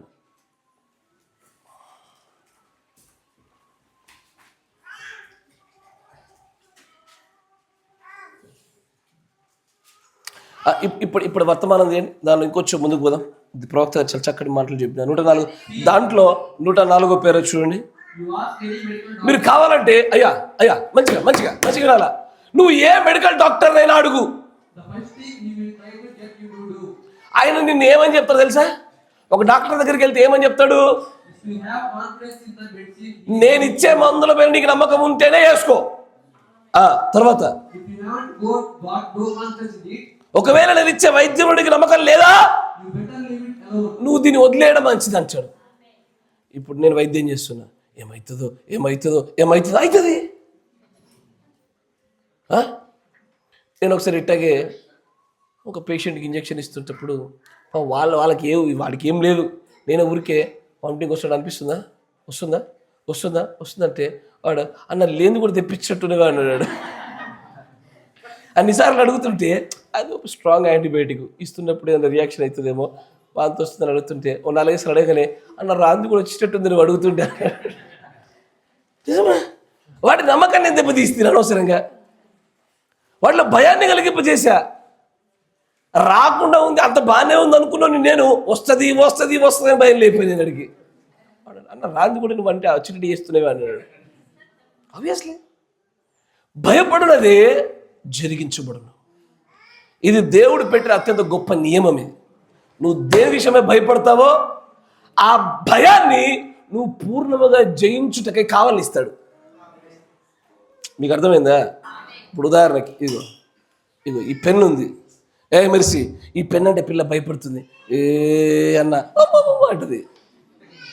సార్ ఇప్పుడు ఈ అమ్మాయికి ఈ పెన్ను మీద భయం పోవాలంటే ఏం చేయాలి? నేను ఏం చేయాలా? ఇది ప్రమాదం కాదు అని చెప్పడానికి మీరేసేయాల. మొదటగా ప్రాణం పోయినంత గట్టిగా అరిచినా కాసేపు ముట్టి అయ్యో ఇది ప్రమాదం కాదు, దీని గురించి నేను భయపడ్డది అనుకొని నెక్స్ట్ టైం దాని నుంచి భయపడదు. దేవుడు నువ్వు భయపడే సంగతి కూడా అదే చేస్తాడు. నువ్వు భయపడ్డావు అనుకో, నీకు ఇచ్చేస్తాడు, ఇచ్చి అప్పుడు ఓ మాట నిరూపిస్తాడు, నువ్వు భయపడాల్సింది నాకు, దానికి కాదు, ఆ రోగానికో పేదరికానికో మనుషులకు కాదు. కానీ అత్యధికమైన ఇరుకులు ఇబ్బందులు పొందుకోవడానికి కారణమేమి? భయం. దేని విషయంలో నీ భయం అయితే ఉన్నదో, ఫియర్ ఆఫ్ ఫెయిల్యూర్ గురించి ప్రవక్త మాట్లాడతాడు. ఎత్తపడతాను విడపడతా కావచ్చు, కొద్దిగా భయం వేస్తుంది. పాస్టర్ గారు చెప్పిన వర్తమానం ఏంటంటే కొద్దిగా భయం వేస్తుంది. భయం ఇక అయిపోయింది, నువ్వు ఆగుతావు, ఇక్కడ ఆగుతావు. భయం ఉత్పత్తికోకూడదు. దేనిని గురించి నీలో భయం ఉంటుందో ఆ భయం ఎప్పుడు కూడా మనల్ని పిసినారిగాను పిరిగితన వారిగాను ఫలవృద్ధి జరగకుండా ఆపేసేది మనల్ని. ఎస్ఆర్నో? అయ్యా ఒక్క నిమిషం అమ్మా, ఒకసారి జెన్యూన్గా నేను చెప్పిన ఎగ్జాంపుల్ని మీరు గుండెలోకి తీసుకొని సమాధానం చెప్పాలా? చెప్తారుగా చెప్పరా? సరే, ఒకరి దగ్గర ఎక్కువ ఉండొచ్చు, ఒకరి దగ్గర తక్కువ ఉండొచ్చు. డబ్బులు, ఆస్తి పాస్తి, పదార్థాలు, వస్తువులు వేరు స్థాయిలో ఉన్నాయి. ఒక విషయం చెప్తా. అయ్యా ఎల్లుండి 6-9 మధ్యలో ఎత్తబాటు ఫిక్స్ ఏం చేస్తుంది చెప్పండి అయ్యా?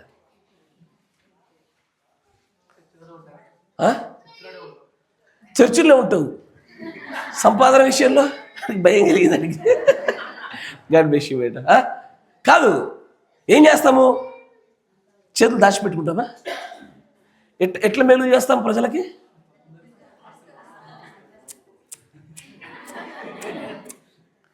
అట్ట అట్ట బ్రతుకు బ్రతుకు బ్రతుకు బ్రతుకు, నేను ఎట్లా వెళ్ళిపోతున్నా, ఉండు, ఎంజాయ్ ఎంజాయ్ ఎంజాయ్.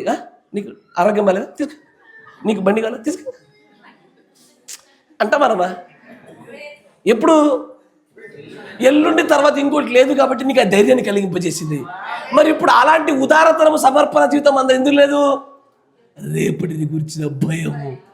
అమ్మో, రేపు నా బతికేమవుతుందో, ఇప్పుడు నేను చేస్తున్నాను నాకు కాపాడతాడా, ఇప్పుడు చేసేటప్పుడు బాగానే ఉంటుంది, తర్వాత నేను చేసేస్తుంటే నాకు కూడా రాకపోవచ్చేమో. ఈ భయమే మనల్ని పిరికివారిగాను ఫలభరితం కాకుండా ఆపింది. ఇదే నాకు ఇప్పుడు అనిపిస్తుంది, రేపు పొద్దున్న 6-9 మధ్యలో ఎత్తబాటని దేవుడు నాకు ముందే చూపిస్తే ఎవడో ఒకటి ఫోన్ చేసి కారు ఇచ్చేయాలా, బండి ఇచ్చేయాలా అంటే ఎందుకు వృధాగా పోగొట్టుకోవడం? సార్ ఎవడి అంటే యోగ్యత కలిగినవాడికి ఇవ్వాలి, ఎవడు పడితే వాడికి ఇయ్యదు. మళ్ళీ ఎవడికి యోగ్యత ఎవడికి వస్తుంది వాడికి ఇవ్వాలా, కరెక్టా కదా? ఇది మన మౌలికమైనటువంటి ఖచ్చితమైనటువంటి అవసరతలు. కానీ దాచి ఉంచిన వాటి విషయంలో, స్థిర చిరాస్తుల విషయంలో, అయ్యా నేను మళ్ళీ చెప్తున్నా, నాకు ఎలాంటి సిగ్గు భయం లేదు. నువ్వు ఏమని అనుకో నా గురించి, నీ అవసరతలకు మించి దాగి ఉన్న ప్రతి పొలము స్థలము నేను ధనవంతుడిగానే చేస్తూ ఉంది. నా మాట వింటున్నారా? కానీ ఎత్తబాటు రేపు అనంగా ఎట్ట ధారాదత్తం చేస్తాము, ఈరోజు చేయలేం మనం. కానీ ఇదే విషయాన్ని అపోస్తులు చేయగలిగారు. ఆ రోజున సర్వం ధారాళం చేయగలిగినారు, సమస్తాన్ని వదులుకోగలిగినారు. బ్రతికితే క్రీస్తు, చచ్చిపోతే క్రీస్తుది అని ఆయన పైన ఆధారపడి బతకగలిగారు. అంత సమర్పణ జీవితాలు విశ్వాసం ఎత్తబాటు పైన పునరుద్ధానం పైన ఉంది కాబట్టి అలాగే చేయగలిగారు. ఈరోజు మనం ఎందుకు చేయలేకపోతున్నామంటే భయమే, రేపటిని గురించిన భయమే మనల్ని మరలా ఆపింది. మనం ఫలభరితం కాకుండా, మనం వృద్ధి చెందకుండా, అనేకుడు వృద్ధిపరచుటలో నుంచి మనల్ని ఆపింది భయమే. పాస్టర్కి భయం, అన్ని మర్మాలు చెప్తే రేపు పొద్దు నన్నేడు తీసేస్తారో అని. తెలీదా? మీకేం తెలుస్తుంది? ఈ పురుషులకు తెలుసు కొద్ది గొప్ప. అయ్యా అన్ని మర్మాలు చెప్తే రేపు పొద్దు నా దగ్గర చెప్ప నీకేం, లేకపోతే మళ్ళీ ఏడ నన్ను గెంటెత్తారని పాస్టర్ భయం. ముందుగానే తన పిల్లలు పెద్దలు కాకమునిపే ఈ సంఘ పెద్దల స్టోరీలు చెప్తుంటే పిల్లలకి ఎక్కడ అవకాశం దొరకదని ఈ పాస్టర్ భయం. మీరు వింటున్నారా? కానీ దేనికి భయపడేనో అది జరుగును. అది భయం యొక్క నియమం. అది నువ్వు దాని గురించి భయపడితేవా అదే జరుగుతుంది. లాస్ట్కి ఏమవుతారు? 2 పిల్లకాయలు 3 పిల్లకాయలు అసమర్థులు అయిపోతారు. భయపడినట్టుగానే సాగిపోతుంది. వారు మీరు చూడండి, ప్రతి పరిచయం చూడండి, ఎవరైతే ఏమైపోతుందో రేపు పొద్దున ఎక్కడ ఎత్తుకుపోతారో అని భయపడ్డ వాళ్ళందరూ పిల్లలు వచ్చినా కూడా పెద్ద సాధించేది లేకుండా పోయింది.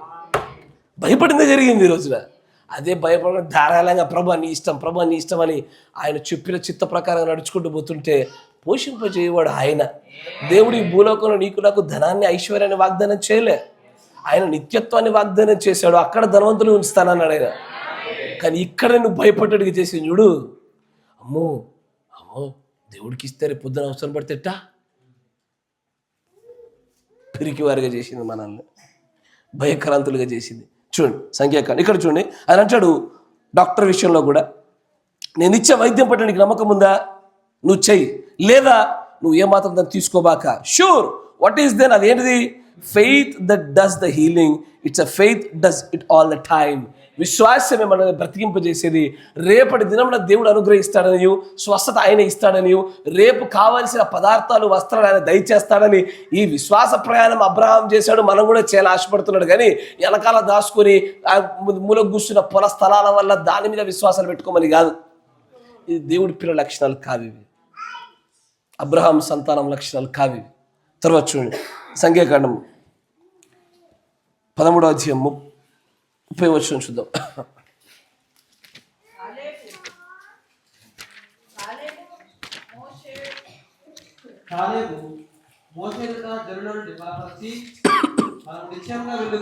ఒక్క నిమిషం బేట. 13వ అధ్యాయము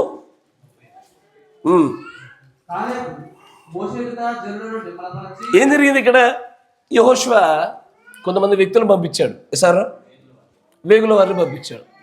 వెళ్ళిన వారు ఏం చేశారు? చూశారు. చూసిన తర్వాత వెనక్కి తిరిగి వచ్చారు.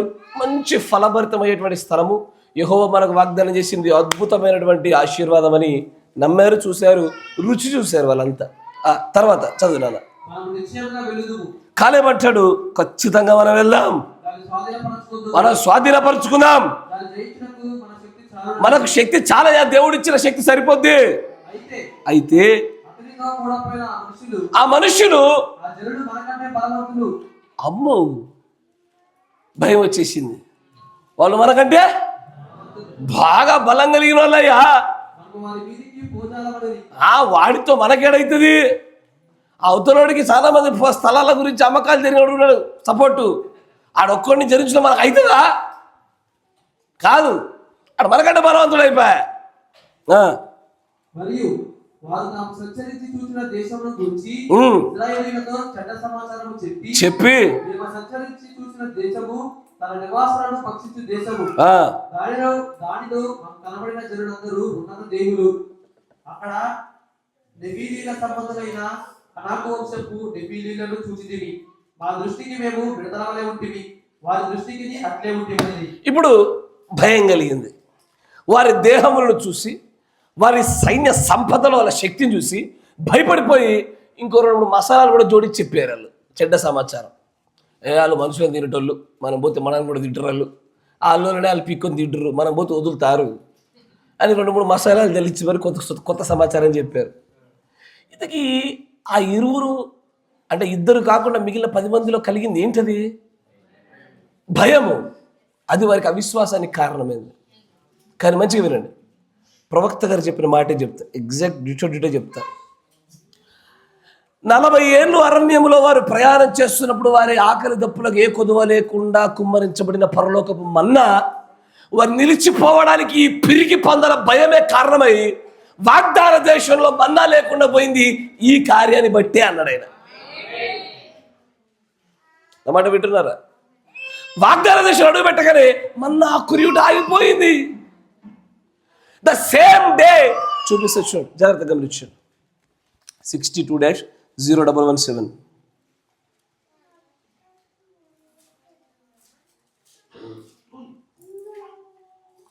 ప్రిజ్యూమింగ్ అనే వర్తమానం 116వ పేర.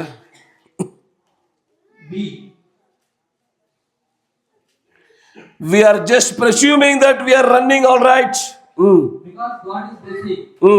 That He was blessing Israel probably the same way that they refused to go up there and to take the promised land. దేవుడు వారు ఆ వాగ్దాన దేశం దగ్గరికి వెళ్ళి దాన్ని స్వతంత్రించుకోవడానికి కావలసినటువంటి ప్రయాణం యుద్ధము చేయబోతుండగా అదే దినంలో వారి ఆశీర్వాదాలు కోల్పోతున్నట్టు కనబడతా ఉంది.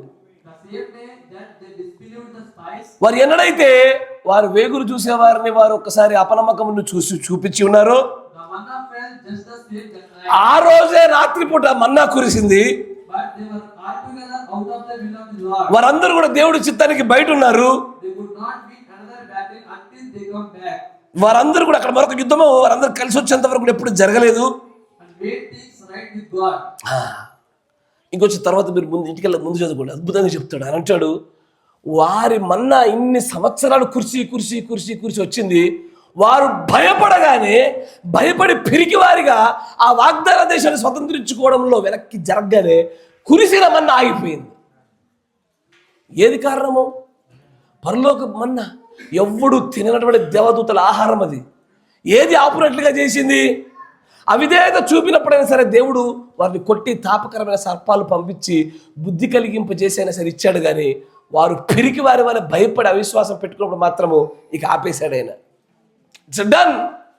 ఎందుకంటే దేవుడు భయాన్ని అస్సలు ఒప్పుకోడు, భయాన్ని అస్సలు ఇష్టపడాడు. దేవుడు దాని అర్థం ఏంటయ్యా? ఫర్ ఎగ్జాంపుల్ మంచిగా గమనించాడు. నా కుమారుడు నాతో పాటు నడుస్తున్నాడు. నాతో పాటు నడుస్తుండగా ఎవరికైనా భయపడతాడా? ఎవరికి భయపడు? నేను పక్కనుండగా కూడా వాడు భయపడుతుండంటే నా ఉనికి వ్యర్థం, నేను ఉండి వేస్ట్, నా శక్తి పడిపోయిన పని చేయట్లే. దేవుడు అలాగే చూస్తాడు.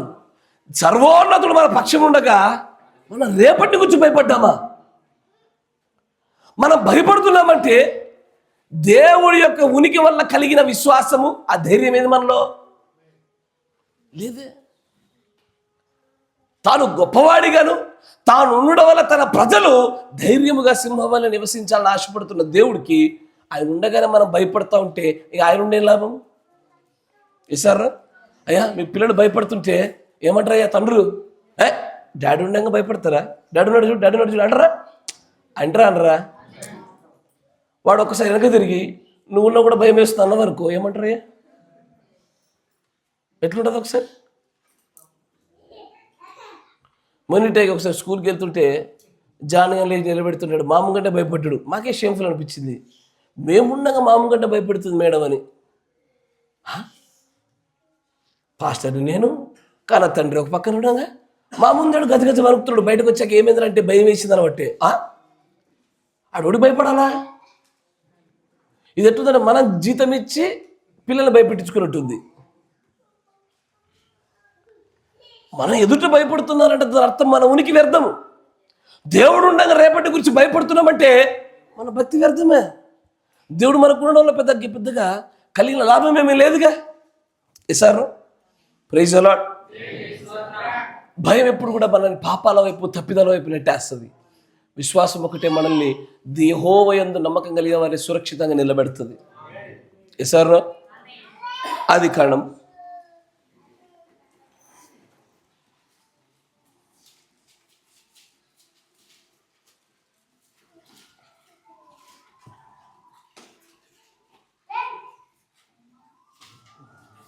పన్నెండవ అధ్యాయం 11వ వచనం.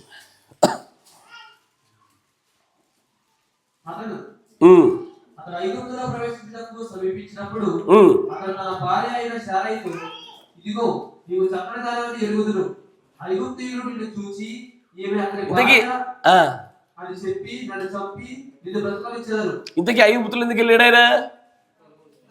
తీసుకెళ్లాలనుకున్న ప్రాంత మార్గ మధ్యలో కరువు వచ్చింది కనుక ఐగుప్తుకి వెళ్ళాడు. ఐగుప్తులోకి ఒకసారి వెళ్ళగానే భయం పట్టేసింది. ఏమని? నా భార్య అసలు అందగత్య, ఈమెను తీసుకోవడం కోసము ఎక్కడ నన్ను చంపుతారేమోనని భయం కలిగింది. ఆ భయం ఏం చేసింది? అబ్రాహాంని అబద్ధాలు ఆడినట్టుగా చేసింది. ఇస్తారో మనుషులు భయపడుతుంటే అబద్ధాలు ఆడతారు. వారు భయపడుతుంటే దేవుడిని విశ్వాసాన్ని కోల్పోతారు. వారి భయమే వారికి ఉరిగా నిలబడుద్ది. వారు భయపడున్నది జరుగుద్ది. భయం దేవుడిది కాదు, దయ్యానిది. పిరికితనంగా ఆత్మను దేవుడు ఎప్పుడు ఎవరికి ఇవ్వడైనా శక్తినిస్తాడు, ఇంద్రియ నిగ్రహం కలిగిన ఆత్మనిస్తాడు, కానీ ద స్పిరిట్ ఆఫ్ ఫియర్ని, భయపడేటువంటి ఆత్మను ఎప్పుడు ఇవ్వడైనా అస్సలు ఇవ్వడు. కానీ అబ్రహాం విషయంలో కూడా ఎందుకు పొరపాటు గల కారణమేమి? భయమే. ఒకటి, కరువులో బ్రతుకుతానో బ్రతకనేమోనన్న భయము అతన్ని తప్పు మార్గం వైపు తీసుకెళ్ళింది. అక్కడ తన భార్యను బట్టి ఎవడు చంపుతాడేమోనన్న భయము అబద్ధాల వైపు తిప్పు తీసుకెళ్ళింది. భయపడ్డాడు ఆయన, ఖచ్చితంగా భయపడ్డాడు. రూతు నయోమిల గురించి మనకు తెలీదా? వారు బెత్లెహేమును ఎందుకు వదిలేరయ్యా? కరువు వచ్చింది, రేపటి గురించి చింత ఎక్కువైపోయింది, భయపడ్డారు వాళ్ళు. వారి విచారణ ఎక్కువైపోయింది. కరువు వస్తే అమ్మో ఈ ప్రాంతంలో బ్రతకలేమిక, మన ప్రాణం పోద్దేమనేటువంటి వారి భయము మరి మరో ప్రాంతానికి దేవుడి చిత్తాన్ని దాటి వెళ్ళిపోయినట్టుగా చేసింది. రేపటిని గురించిన చింత దేవుడి చిత్తాన్ని దాటి తీసుకెళ్ళిపోతా ఉంది. సాధారణంగా వచనాలు చదువుతుంటే ఇది మనల్ని ఇంత ఘోరంగా పడేస్తుందా అని మనం ఊహించము. అంత ఘోరమైన కార్యాల వైపు భయం తీసుకెళ్తుంది. పాడదాం పాటలు, భయము చెందకు భక్తుడా, తర్వాత నలుగురు అక్కడ కనబడలేదా? స్టోరీలోనే బాగానే పనిచేసాయి, కానీ నిజ జీవితంలో మాత్రం భయపడకుండా ఉండలేకుండా చేయట్లేదయ్యా. రేపు ఏం తింటావా, రేపు ఏం తాగుతావా, ఏం భయం ఇది? దేవుడు ఇజ్రాయేల్ ప్రజలకు ఎలా నేర్పించావు తెలుసా? ఈరోజు మన్నా తెచ్చుకో, ఈరోజు తిను. మరి రేపటికి ఎట్లా? రేపు ఆయన మళ్ళీ అనుగ్రహిస్తాడన్న విశ్వాసంతో బతుకు. ఇజ్రాయేల్ నేర్పించింది అదే ఆయన. ఈరోజు తెచ్చుకున్నావా, తట్టబొట్టంత తెచ్చుకో, తిను. ఈరోజు అయిపోవాలా, పురుగులు పట్టేస్తుంది రాత్రిపూటకి, రేపు తెల్లారితే. రేపు కొరియదేమో నా విశ్వాసం కలిగి తెచ్చుకుంటే పురుగులు పెట్టా, కానీ తినగలేదు తెచ్చుకున్నావు. ఈనాటికి కూడా ఈనాటికి సరిపోయింది, అంతేనా? ఈనాటికి కూడా ఈనాటికి సరిపోయింది. ఈ సంపాదన ఈరోజు చాలా అయిపోయా, తిన్నారు, పడుకున్నారు. కానీ వారిలో ఒక విశ్వాసం ఉంది. ఏమని? యెహోవా మళ్ళీ ఆకాశమును తెరిచి పరలోక మన్నాను కురిపిస్తాడన్న విశ్వాసం చేత దీని మూలంగా ఏం జరిగింపజేశాడు ఆయన? వారు అరణ్య ప్రయాణం చేస్తుండగా ఒక్కొక్కడికైనా సొంత ఇల్లు ఉందా? ఒక్కడికన్నా సొంత పొలం ఉందా? ప్రత్యేక జీవనోపాధులు ఉన్నాయా? వారికి ఏం నేర్పించాడంటే, ఇదిగో ఈలాగు నా నోటి వాక్కు చేత బతుకుతావు నువ్వు అని నేర్పించాడు. స్థిరచర ఆస్తుల వల్ల కాదు, జీవనోపాధుల ఉద్యోగాల వల్ల, బ్యాంక్ బ్యాలెన్స్ల వల్ల కాదు, ప్రాంతంతో సంబంధం లేకుండా నువ్వు నిశ్చింతగా నిద్రపో. రేపు పొద్దున మళ్ళీ యెహోవానగు నేనే నీకు ఆహారం అనుగ్రహిస్తానన్న ఆ భరోసాతో పడుకోబెట్టాడు ఆయన. తినే తిండి వల్ల కాదు, నోటి నుండి వచ్చే మాట వల్ల బ్రతుకుతామని నేర్పించిన విధానం చూస్తుంటే ఎంతగానో ఆనందాన్ని, ధైర్యాన్ని కలిగింపజేసింది. నేను బహుగా ఆనందపడతాను తెలుసయ్యా. నేను వ్యక్తిగతంగా చెప్తా ఉండా, రేపటి కోసం దానికోసం ఉండదు, వచ్చిందా పోయిందా, నాడని తోసేని ఎంత అలాంటి ఒక ధోరణి కలిగి ఉంటామో సర్వోన్నతుడు అంతగా దయచేస్తూనే ఉన్నాడు ఆయన. ఎన్నడూ లోటు చేయలే. ఎందుకంటే బ్రతుకుతున్నది ధనం వల్ల, తిండి వల్ల కాదు, నోటి వాటి వల్ల. ఆ నోటి వాక్యం మనల్ని బతికింపజేసేది. మనం ఏం చేసాము? రేపు ఏమవుతామో, నాకు, నా పిల్లలకు, నా మునిమన్మలకు, నా భార్యకి, నా భర్తకి రేపు అన్న భయము మనల్ని ఫలభరితులు కాకుండా చేసి ఆపింది. రేపు అన్న భయము మనల్ని ఫలభరితులు కాకుండా ఆపేసింది. భయమే. నేను చెప్తున్న ఈ మాట, ఈ భయాన్ని దాటడానికి బీజం కలిగినటువంటి క్రైస్తవులు తప్ప మరొకరికి సాధ్యం కాదు. ఇది అననీయ సప్పీరా లాంటి వ్యక్తులకు సాధ్యం కాదు. ఇది నా జీవితం అంతా పరలోక రాజ్యమే. నేను బ్రతుకుట క్రీస్తే, చచ్చిపోయిన ఆయన కోసమే అని ఆయన కోసం నివసించే వారికి తప్ప ఎవరికి సాధ్యం కాదు. ఇది అపోస్తలుల యొక్క మనస్సు కలిగిన వారికి తప్ప ఎవ్వరికీ ఇది కాదు. భయపడకుండా, రేపటి గురించి భయపడకుండా నిజంగా బతుకడం అనేటువంటిది ఆశ్చర్యకరమైన విషయమే. జాగ్రత్త పడితే వేరయ్యా, జాగ్రత్తలు వేరు, భయపడుట వేరు. దేవుడు జాగ్రత్త పడ్డాన్ని ఇష్టపడతాడు, భయపడ్డాన్ని ఇష్టపడాడు, అస్సలు ఇష్టపడ్డాడు. కానీ మీరు సామెతల గ్రంథంలో, కీర్తన గ్రంథంలో కొన్ని వాక్యాలు ఉంటాయి. సుబుద్ధి కలిగిన భార్య మరియు తల్లిదండ్రుల యొక్క స్వజార్జితమా సంపాదన, ఇవి యెహోవా యొక్క దానము అంటాడు ఆయన. ఎసార్నో, ఇవి యెహోవా దానంగా ఎవరికి ఇచ్చాడంటే భయపడని వ్యక్తులకు ఇచ్చింది. నా మాట వింటున్నారా? భయపడకుండా ఉండిన వ్యక్తులకు దేవుడు ఇచ్చినటువంటి ఆ దానము తమ పిల్లలకు వంశ పారంపర్యంగా వచ్చిందే కానీ భయపడే వ్యక్తులకు ఎప్పుడు ఇవ్వడైనా. భయపడ్డవాడికి వారి భయమే వారి పైకి వచ్చేస్తుంది. ఇట్లాగో ఒకడు దావీదు చేసిన మేలును జ్ఞాపకం చేసుకొని, తండ్రి లాంటి వాడివి, ఈ సమయంలో నాకు కొద్ది మేలు చేయమన్నప్పుడు చేయలే. ఎవడు దావీదుడు యెషయా అన్నాడు. ఎక్కడ మీద పడి చంపేస్తాడో దావీదు వస్తున్నాడు అని విని భయపడితే ఆ మరణం వచ్చేసిందండి. భయపడ్డదే జరిగింది. దేవుడు తనకు మాత్రం భయపడాలని ఆశపడుతున్నాడు. పేదరికానికి, నిలువ నీడ లేకపోవడానికి, అనారోగ్యాలకును, మనుష్యులకును, ఈ సమాజానికి, వ్యవస్థలకు, రాజకీయ నాయకులకు, ఈ పోలీసులకు ఎవరికి భయపడమని దేవుడు ఇప్పుడు ఆశించాడు. ఆయన ఏమంటాడు? మత్తయి సువార్తలో చూడు, మత్తయి సువార్త 10వ అధ్యాయం 28వ వచనం. మరియు ఆత్మను చంపడం చేత కాకుండా ఉండేటువంటి, కేవలం ఈ దేహాన్ని మాత్రమే చంపగలిగేటువంటి వారికి మీరు భయపడొద్దు. ఇది ఆజ్ఞ. It's a commandment. It is from the Lord. మనుషులకెట్ట భయపడుతున్నారు మీరు? ఎవరేమంటారనో, రేపు పొద్దున సహకరించారనో. ఎవరు సహకరించేది? యెహోవాను నమ్ముకున్న క్షేమం కదా. కానీ మనుషులకు భయపడ్డాం మనం. ఆయన అంటాడు, ఆత్మని ఏమీ చేయలేక దేహాన్ని మాత్రమే చంపగలిగే వారి కోసం మీరు భయపడదు. ఇది ఆజ్ఞ. తర్వాత చూడండి, ఆత్మను దేహముని రెండింటిని కూడా చంపగలిగే దేవునికి భయపడాలి. నరకంలో వేసేటువంటి శక్తిమంతుడికి భయపడాలా. మనుషులకు భయపడద్దు అయ్యా. మనుషులకు భయపడకూడదు. మనుషులు ఒకరినొకరు ప్రేమించుకోవాలి, ఒకరినొకరు గౌరవించుకోవాలి. ఎసారో భయపడకూడదు. తర్వాత చూడండి,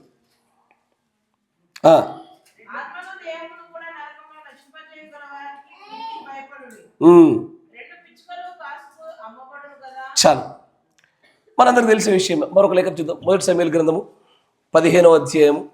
అమ్మా అయ్యా, సౌలు ఎందుకు తృణీకరించబడ్డాడు దేవుడి చేత? మనుషులకు భయపడా. అంతేగా? 15వ అధ్యాయం 24 వచ్చి చూడు త్వరగా. సౌలు జనులకు జడిసి వారి మాట వినినందున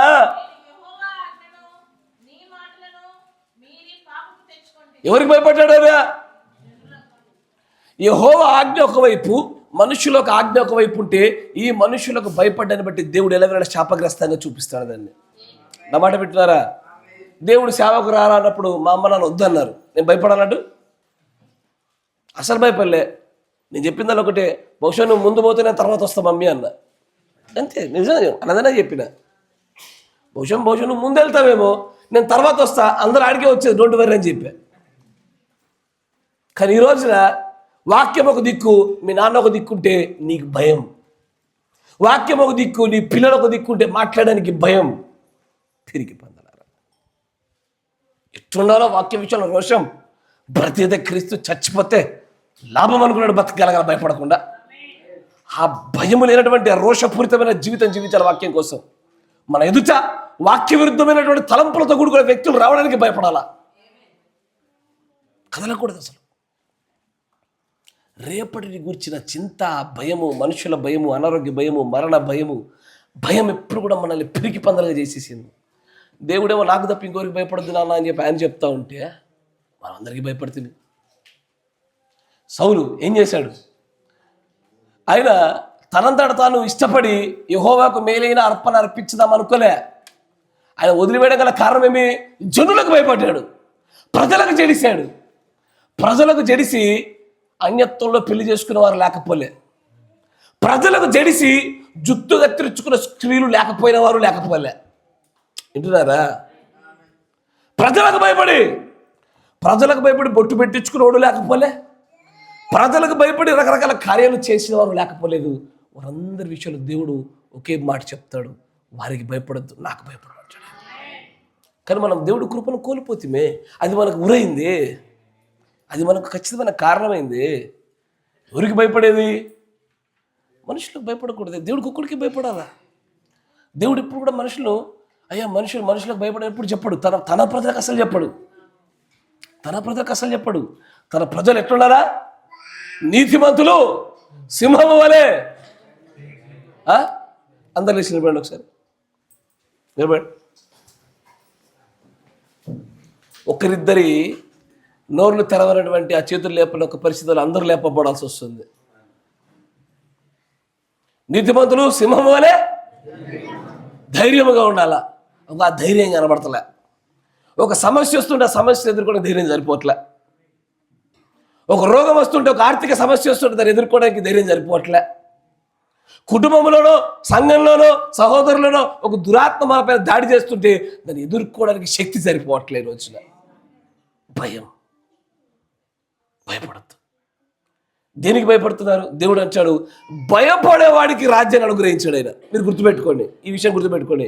చిన్నవదా భయపడుకుడి, రాజ్యం అనుగ్రహించిన తండ్రికి ఇష్టమై ఉన్నది. మరి భయపడేవాడికి ఇస్తాడా? ఎందుకు ఇవ్వడు చెప్పండి? ఆ రాజ్యంలో పిరికి వారికి స్థానం లేదు. అక్కడ ఆ రాజ్యంలో దొంగలకు, లోపులకు, పురుష సంయోగులకు, తాగుబోతు వారికి, అబద్ధికులకు మరియు పిరికి వారికి ఆ రాజ్యంలో స్థానం లేదు. అక్కడ ఆ రాజ్యంలో ధైర్యవంతులే ఉంటారు, భయపడని వారే ఉంటారు. నిజంగానే క్రీస్తు వలె ప్రకాశించేవారు తప్ప ఎవరు ఉండరు అక్కడ. కానీ ఈ రోజున అయ్యా ఒక్కొక్కరి భయం. ఒకరికి డబ్బులు ఏడ పేదలు అయిపోతామని భయం, ఎక్కడ అనారోగ్యం వస్తామని భయం, ఎక్కడ ఫెయిల్ అవుతామని భయం, ఒకరికి బల్లి భయం, పిల్లి భయం, పాము భయం, కుక్క భయం, నక్క భయం. సార్ ఇంత భయస్తులే. దేవుడు అనుమతి లేకుండా మనకేం జరగదు తెలుసా? దేవుడు అనుమతించకుండా నా కుక్క గర్వదు. కరెక్టేనా? అయ్యా దేవుడు అనుమతించకుండా మీ బండి స్లిప్ అవుతుందా? దేవుడు అనుమతించకుండా ₹1 పోగొట్టుకుంటారా? దేవుడు అనుమతించకుండా నీ తలలో ఒక వెంట్రుక రాలదు. అంత ఆదరణ భరోసా మాటలు చెప్తా ఉంటే అయినా భయపడుతున్నామే. దేనికి భయం అయ్యా? సమస్యలను ఎదుర్కోవడానికి, అనారోగ్యాన్ని ఎదుర్కోవడానికి, మనుషుల్ని ఎదుర్కోవడానికి, తప్పును అవిధేయతను ఎదుర్కోవడానికి భయం ఉండకూడదు. అయ్యా కూర్చో కూర్చో. భయం ఎప్పుడు కారణం అవ్వకూడదు.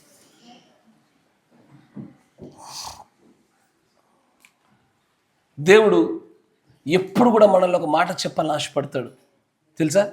మీరు ఎప్పుడు ఒక మాట చెప్తున్నాడు, ఈ మాట ఎప్పుడు చెప్పాలా? సమాజం ఎదురు చెప్పాలా? సకల ప్రజలు ఎదుట మాట్లాడాలా? గద్దెల మీద, మిద్దెల మీద మాట్లాడాలా? హెబ్రీ పత్రిక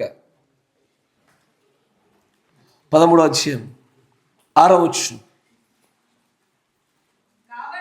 కాబట్టి ప్రభువే నాకు సహాయకుడు, నేను భయపడను. నరమాత్రుడు, నరుడు, మనుష్యుడు అన్నవాడు నాకు ఏమీ చేయలేడు అని మంచి ధైర్యంతో చెప్పగలవారని మనం ఉండాల. ఈ మాట చెప్పగలగాల. ఏమని? దేవుడు కదా నా సహాయకుడు, నన్ను లేపేవాడు, పోషించువాడు, రక్షించువాడు, కాయువాడు. నేను దేనికి భయపడేది? రేపేమన్నా అయితేట, రేపేమవుతుంది? నా తండ్రి అనుమతించింది అవుతుంది. నా తండ్రి అనుమతించింది ఏది అవ్వదు, ఏదవదు. ఆయన అనుమతించిందే జరుగుద్ది. నరమాత్రుడు ఎవడు నాకేం చేయలేడు అని ధైర్యంగా ఎప్పుడైతే నువ్వు మాట్లాడగలుగుతావో, అయ్యా నిజంగా యెహోషువకు చేసిన వాగ్దానాలు మనం అవుతాయి.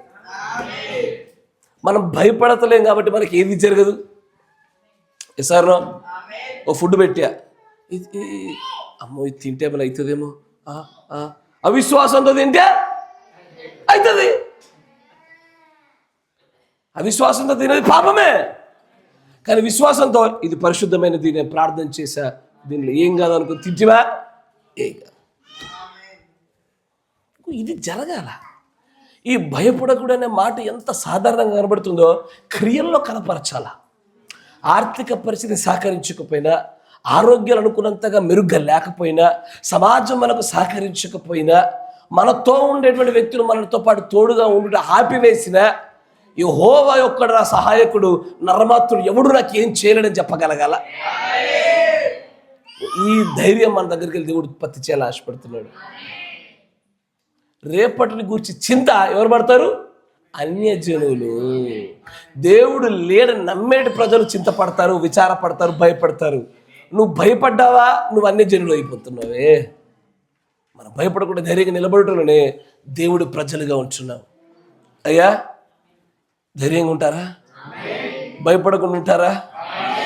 భయపడే వారికి ఏమొస్తుంది? ఊరి వస్తుంది. భయపడున్నదే వస్తుంది. భయపడేవారు అబద్ధాలు ఆడతారు. భయపడేవారు దేవుడి చిత్తానికి బయట ఉంటారు. భయపడొద్దు. దునియా బాడమే జాయ్. ఉంటే ఉంటుంది, పీక్తే పీక్తే దునియా. మనం ఉంటే ఉంటాం, పోతే పోతాం. దేవుడు చెప్పినట్టే వినాలి, అంతే. ఇప్పుడు పాడదామా? నీవు నా తోడు ఉన్నావుగా, నాకు భయమేలా నా యేసయ్యా. నీవు నాలోనే ఉన్నావయ్యా, నాకు దిగులేలా నా యేసయ్యా. నాకు భయమేలా, నాకు దిగులేలా,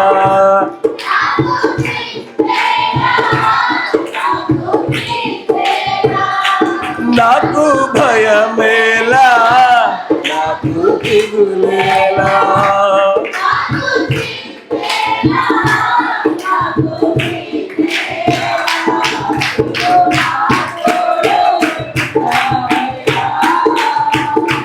నాకు భయమేలా నా యేసయ్యా, నీవు నాలోనే ఉన్నావయ్యా.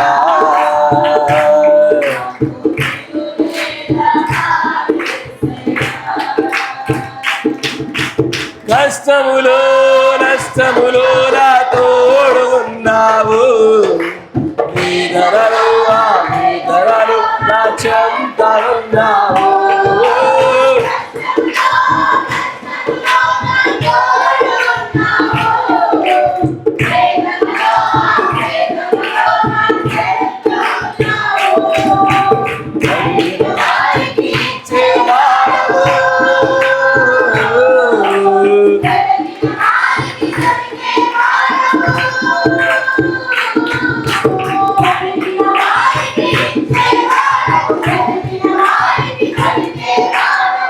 కట్టిన వారికి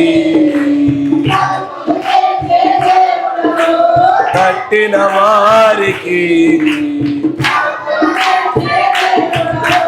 దేవా దేవా నీకే స్తోత్రం.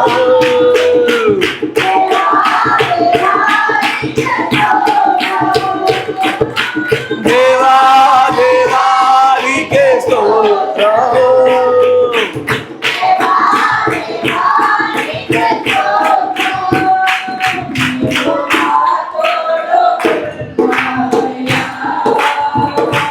నాకు భయమేలా నా యేసయ్యా.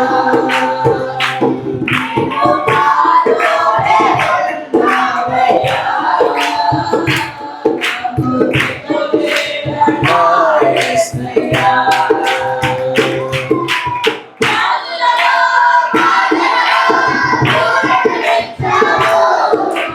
రక్షణలో సంరక్షకుడే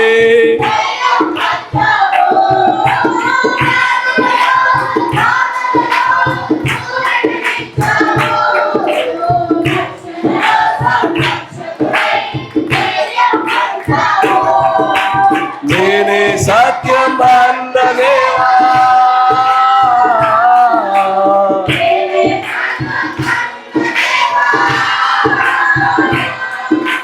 నేనే సత్యం అన్న దేవా, నేనే మార్గం అన్న దేవా, నేనే జీవము,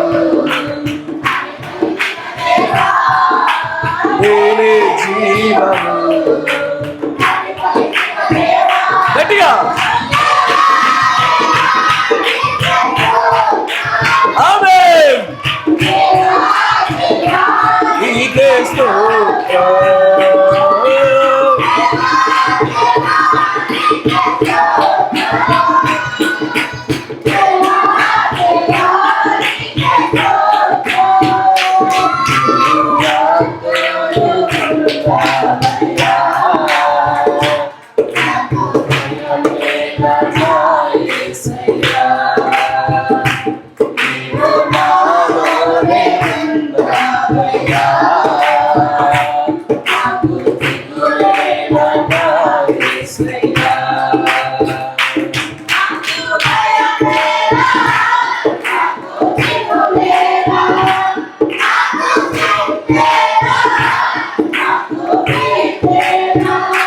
నాకు భయమేలా, నాకు దిగులేలా,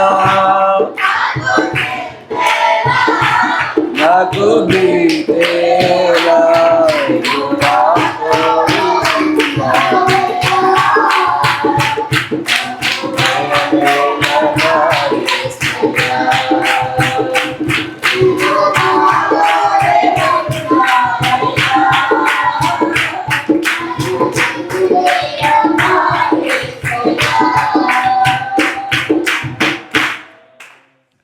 మోకరించండి, ప్రార్థన చేసుకున్నాం.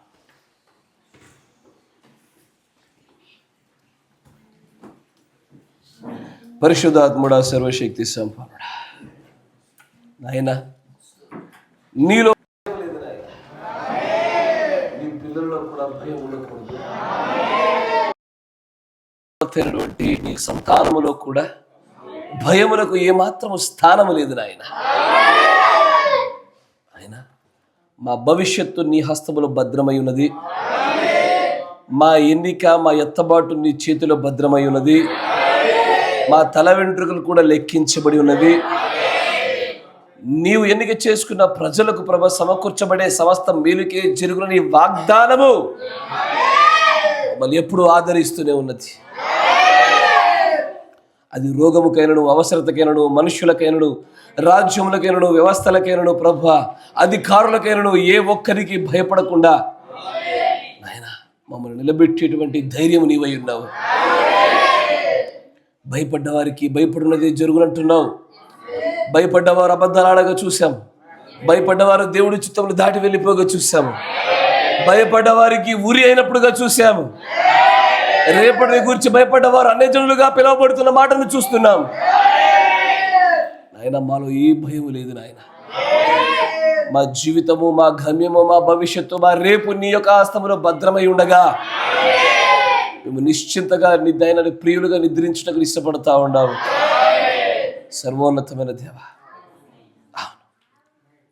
చిన్నవంద భయపడకుడే. తిండిని గురించి, వస్త్రముల గురించి, అయ్యో రేపు ఏమైపోతుందో అని భయపడకుడే. నీకు రాజ్యం అనుగ్రహించుటకు తండ్రికి అనుకూలమైందని మాట ఇచ్చావు తండ్రి. నిజంగానే ఆ సౌలు భయపడినప్పుడు చూసాం, మాట తప్పిపోయాడు. అబ్రహాము భయపడినప్పుడు చూసాం, ఆయన దారి తప్పి అబద్ధాలు ఆడవలసి వచ్చింది. యోబు భయపడింది, తన నెత్తి మీదకి తెచ్చుకున్నాడు. దీనిని గురించైతే ప్రభా నిజంగా ప్రజలు భయపడ్డారు, దాన్ని నిజంగా వారు పొందుకొని ఉన్నారు తండ్రి. కానీ రేపటిని గురించి రేపు చింతించుకుంటుంది, కానీ మేము ఏనాటికి కూడా ఆనాటికి అంటూ ఈ రోజుకు సరిపడే ఆహారము, ఆ పరలోక పన్నాను సంపాదించుకొని తిని మరుసటి దినములు సంపూర్ణంగా నీ పైన ఆధారపడి వారు సుఖముగా నిద్రపుచ్చినటువంటి ఇజ్రాయేలుల కంటే శ్రేష్టమైన నిబంధనలు ఉన్న మేము మరింత శ్రేష్టమైన ఫలములతో ముందుకు సాగే భాగ్యం దయచు. వివాహాల గురించి భయపడుతున్నాం, ఉద్యోగాల గురించి భయపడుతున్నాం, జీవనోపాధి గురించి భయపడుతున్నాం, స్థిరాస్తుల గురించి భయపడతా ఉన్నాం, పిల్లల గురించి భయపడతా ఉన్నాం మేము. కానీ యేసయ్య, భయము చెందకుండా నీవు నిర్ణయించిన కార్యాలే మా జీవితంలో అనుమతించబడుచుండగా నిబ్బరమును శక్తియు కలిగినటువంటి ఇంద్రియ నిగ్రహము కలిగిన ఆత్మతో ముందుకు సాగే భాగ్యముకు దయచు. భయపడుట పాపమే. మేము భయపడితే నాయనా అది కేవలం నీ యందు కలిగి ఉండవలసిన భయము తప్ప నీ లేఖనానుసారంగా నువ్వు ఆజ్ఞ ఇచ్చినటువంటి ఆ తల్లిదండ్రులకు కాపరికి తప్ప మరొక భయమును మేము ఎక్కడ కలిగి ఉండకూడదు నాయనా. నీ లేఖనములు దాటిన భయము అది మమ్మల్ని పిరికి వారిగాను అసమర్థులుగా చేస్తా ఉన్నది నాయనా. ఈ చిన్నటువంటి నీ ప్రియమైన ప్రజలు ఆర్థిక ఇబ్బందులు ఎలాగని భయపడతా ఉన్నారు, రేపుడిని గురించి ధన విషయంలో భయపడతా ఉన్నారు, ఆరోగ్య విషయంలో భయపడతా ఉన్నారు, పెళ్లిళ్ళ విషయంలో భయపడతా ఉన్నారు, నాయన జీవన కొనసాగింపుల విషయంలో భయపడతా ఉన్నారు, అనేకమైన విషయాల గురించి భయపడతా ఉన్నారు, చింతను కలిగి ఉంటా ఉన్నారు. కానీ తండ్రి, నీవిచ్చిన వాగ్దానాలు ఒక్కసారి ప్రభువా వీరు ఎదుట ప్రదర్శించబడి ఉండగా వీరిలో కలిగింపజేసిన ధైర్యమును బట్టి మీకు కృతజ్ఞతాస్తుతులు చెల్లిస్తారు. వీరిని స్థిరపరచండి, వీరిని బలపరచండి నాయన. ఉదయ కాలంలో మీరు విశ్వాసముల గురించి మాట్లాడినారు, మధ్యాహ్న కాల సమయంలో పరలోకపు ఆ మర్మాల గురించి మాట్లాడినారు. ఈ రాత్రికాల సమయంలో ప్రభువా భయపడకుండా ధైర్యంగా ఉండడం గురించి ఈ చిన్న మందకు మీరు భరోసాగా నిజంగా వాగ్దానం చేస్తూ ఇస్తున్నటువంటి ఆదరణ మాటలు బట్టి వందనాలు తెలుసు. ఈ చిన్న మంద దేనిలో కూడా ప్రభా భయపడకుండా ధైర్యముగా రాళ్లతో కొట్టి చంపుతున్నప్పుడు కూడా ధైర్యముగా నిలబడినటువంటి స్టెఫెను ధైర్యం వీరికి కావాలి నాయన. రంపాలతో కోస్తారనియు చంపుతారని తెలిసిన స్వార్థ ప్రకటనలు ఏమాత్రం వెనకాడినటువంటి ఆ అపోస్తలుల ధైర్యం మాకు కావాలి నాయన. మరణమే ఈ లోకం మాకు అనుగ్రహించేటువంటి బహుమానం అని తెలిసిన నీ కోసం వాడబడటంలో ఏమాత్రం వెనక తగ్గినటువంటి ఆ గొప్ప విశ్వాస యోధుల ధైర్యాలు మాకు కావాలి తండ్రి. కృప చూపండి తండ్రి, ధైర్యాన్ని ప్రదర్శించండి. నీ ఆత్మతో నింపమని ప్రార్థిస్తాను.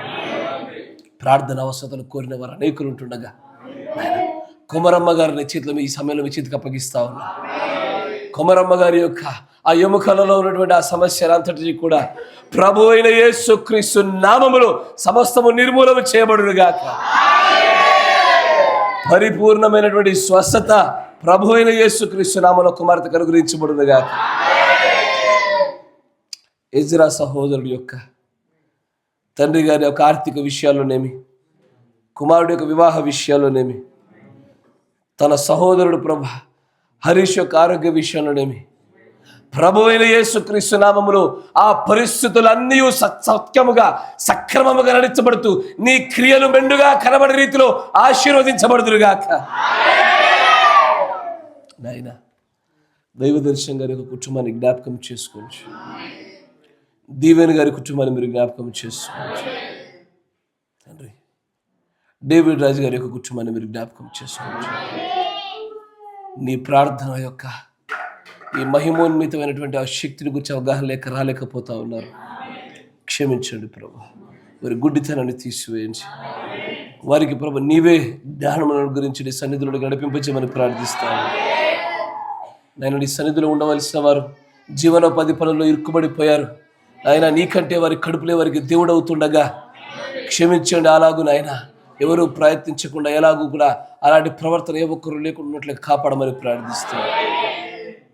గుడ్డితనం లేకుండా స్పష్టమైన చూపుతో మేము నాయన భక్తి చేసేటి వారికి మమ్మల్ని వెలిగింపజేయమని ప్రార్థిస్తాం. ఇంకను ఈ సమయంలో ఈ గొప్ప ఉపవాసపు ప్రార్థన గుండా ఉత్పత్తి అయినటువంటి ఈ విశ్వాసం అనే నాణాల ద్వారా ఈ సమయంలో మేమందరం కొనుగోలు చేయాలని ఆశపడతా ఉన్నాం. ఇదిగో తండ్రి, మేము పరిశుద్ధాత్మను కొనుగోలు చేయాలని ఆశపడతా ఉన్నాం. ప్రభు అయిన యేసుక్రీస్తు నామములో మా విశ్వాసమునకు సరిపడే రీతిలో అంతకు మించినటువంటి దయాహృదయం చేత నీ పరిశుద్ధాత్మ బాప్తిస్మమును మా అందరిపైకి కుమ్మరించమని ప్రార్థిస్తున్నామయ్యా. తమ అనారోగ్య పరిస్థితుల గురించి ఇంకా నువ్వు ప్రభు వెళ్ళబుచ్చకుండా తమ యొద్దనే దాచిపెట్టుకున్నటువంటి ఈ నీ ప్రేమైన పిల్లల్ని ఈ సమయంలో తమ కుడి హస్తములు పైకి ఎత్తినటువంటి ప్రతి ఒక్కరిని చేతికి అప్పగిస్తా ఉన్నాము.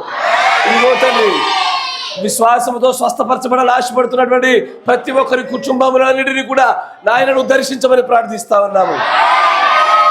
అనారోగ్యంతో బాధపడుతూ స్వస్థత కోసం ఎదురు చూస్తూ తమ కుడి హస్తాలు పైకెత్తిన ప్రతి ఒక్కరికి కూడా ప్రభు అయిన యేసుక్రీస్తు నామములో పరిపూర్ణమైన స్వస్థత ఈ క్షణం అనుగ్రహించబడును గాక. నాయనా, మా విశ్వాసాలు ఈ వ్యాధి గుణ లక్షణములపైన లేవు నాయనా. మా విశ్వాసాలు నీ మాట పైన ఉన్నాయి. మా విశ్వాసాలు నువ్వు పలికినటువంటి ఆ ఆమేనన్న మాట పైన ఆధారపడి ఉన్నాయి. బాగు చేసినందుకు నీకు వందనాలు. కుటుంబ పరిస్థితులు అవకతవకలు ఉన్నవారు ఉన్నారు. మీరు కుటుంబాలను మీరు బాగు చేయండి నాయన. సుదూర ప్రాంతం నుంచి కూడా వచ్చిన ప్రియులు ఉన్నారు నాయన. వారిని లంగురు వేసినట్టుగా లాగింది నీ వాక్యమే. ఆ వాక్యము చేత ఈ ప్రజలందరినీ నువ్వు ఆశీర్వదించుకోవచ్చు. ఈ ఉపవాస అభిషేకం కింద ఇంకను కూడా ప్రభా వివాహాల కోసం ఎదురు చూస్తున్న వారి కోసం ప్రార్థన చేస్తాను నాయన. సతీష్ బ్రదర్ ఏమి, దానియేల్ బ్రదర్ ఏమి, ఐజక్ సహోదరుడేమి, స్టెఫెన్ సహోదరుడేమి నాయన. అంతేకాకుండా ప్రభా నాయన ప్రతి ఒక్క కుమారుని కుమార్తెని చేతికి అప్పగిస్తాను. సర్వోన్నతమైన తండ్రి, వివాహాలకు ఎదురు చూస్తున్న పిల్లలందరినీ చేతికి అప్పగిస్తా ఉన్నాను.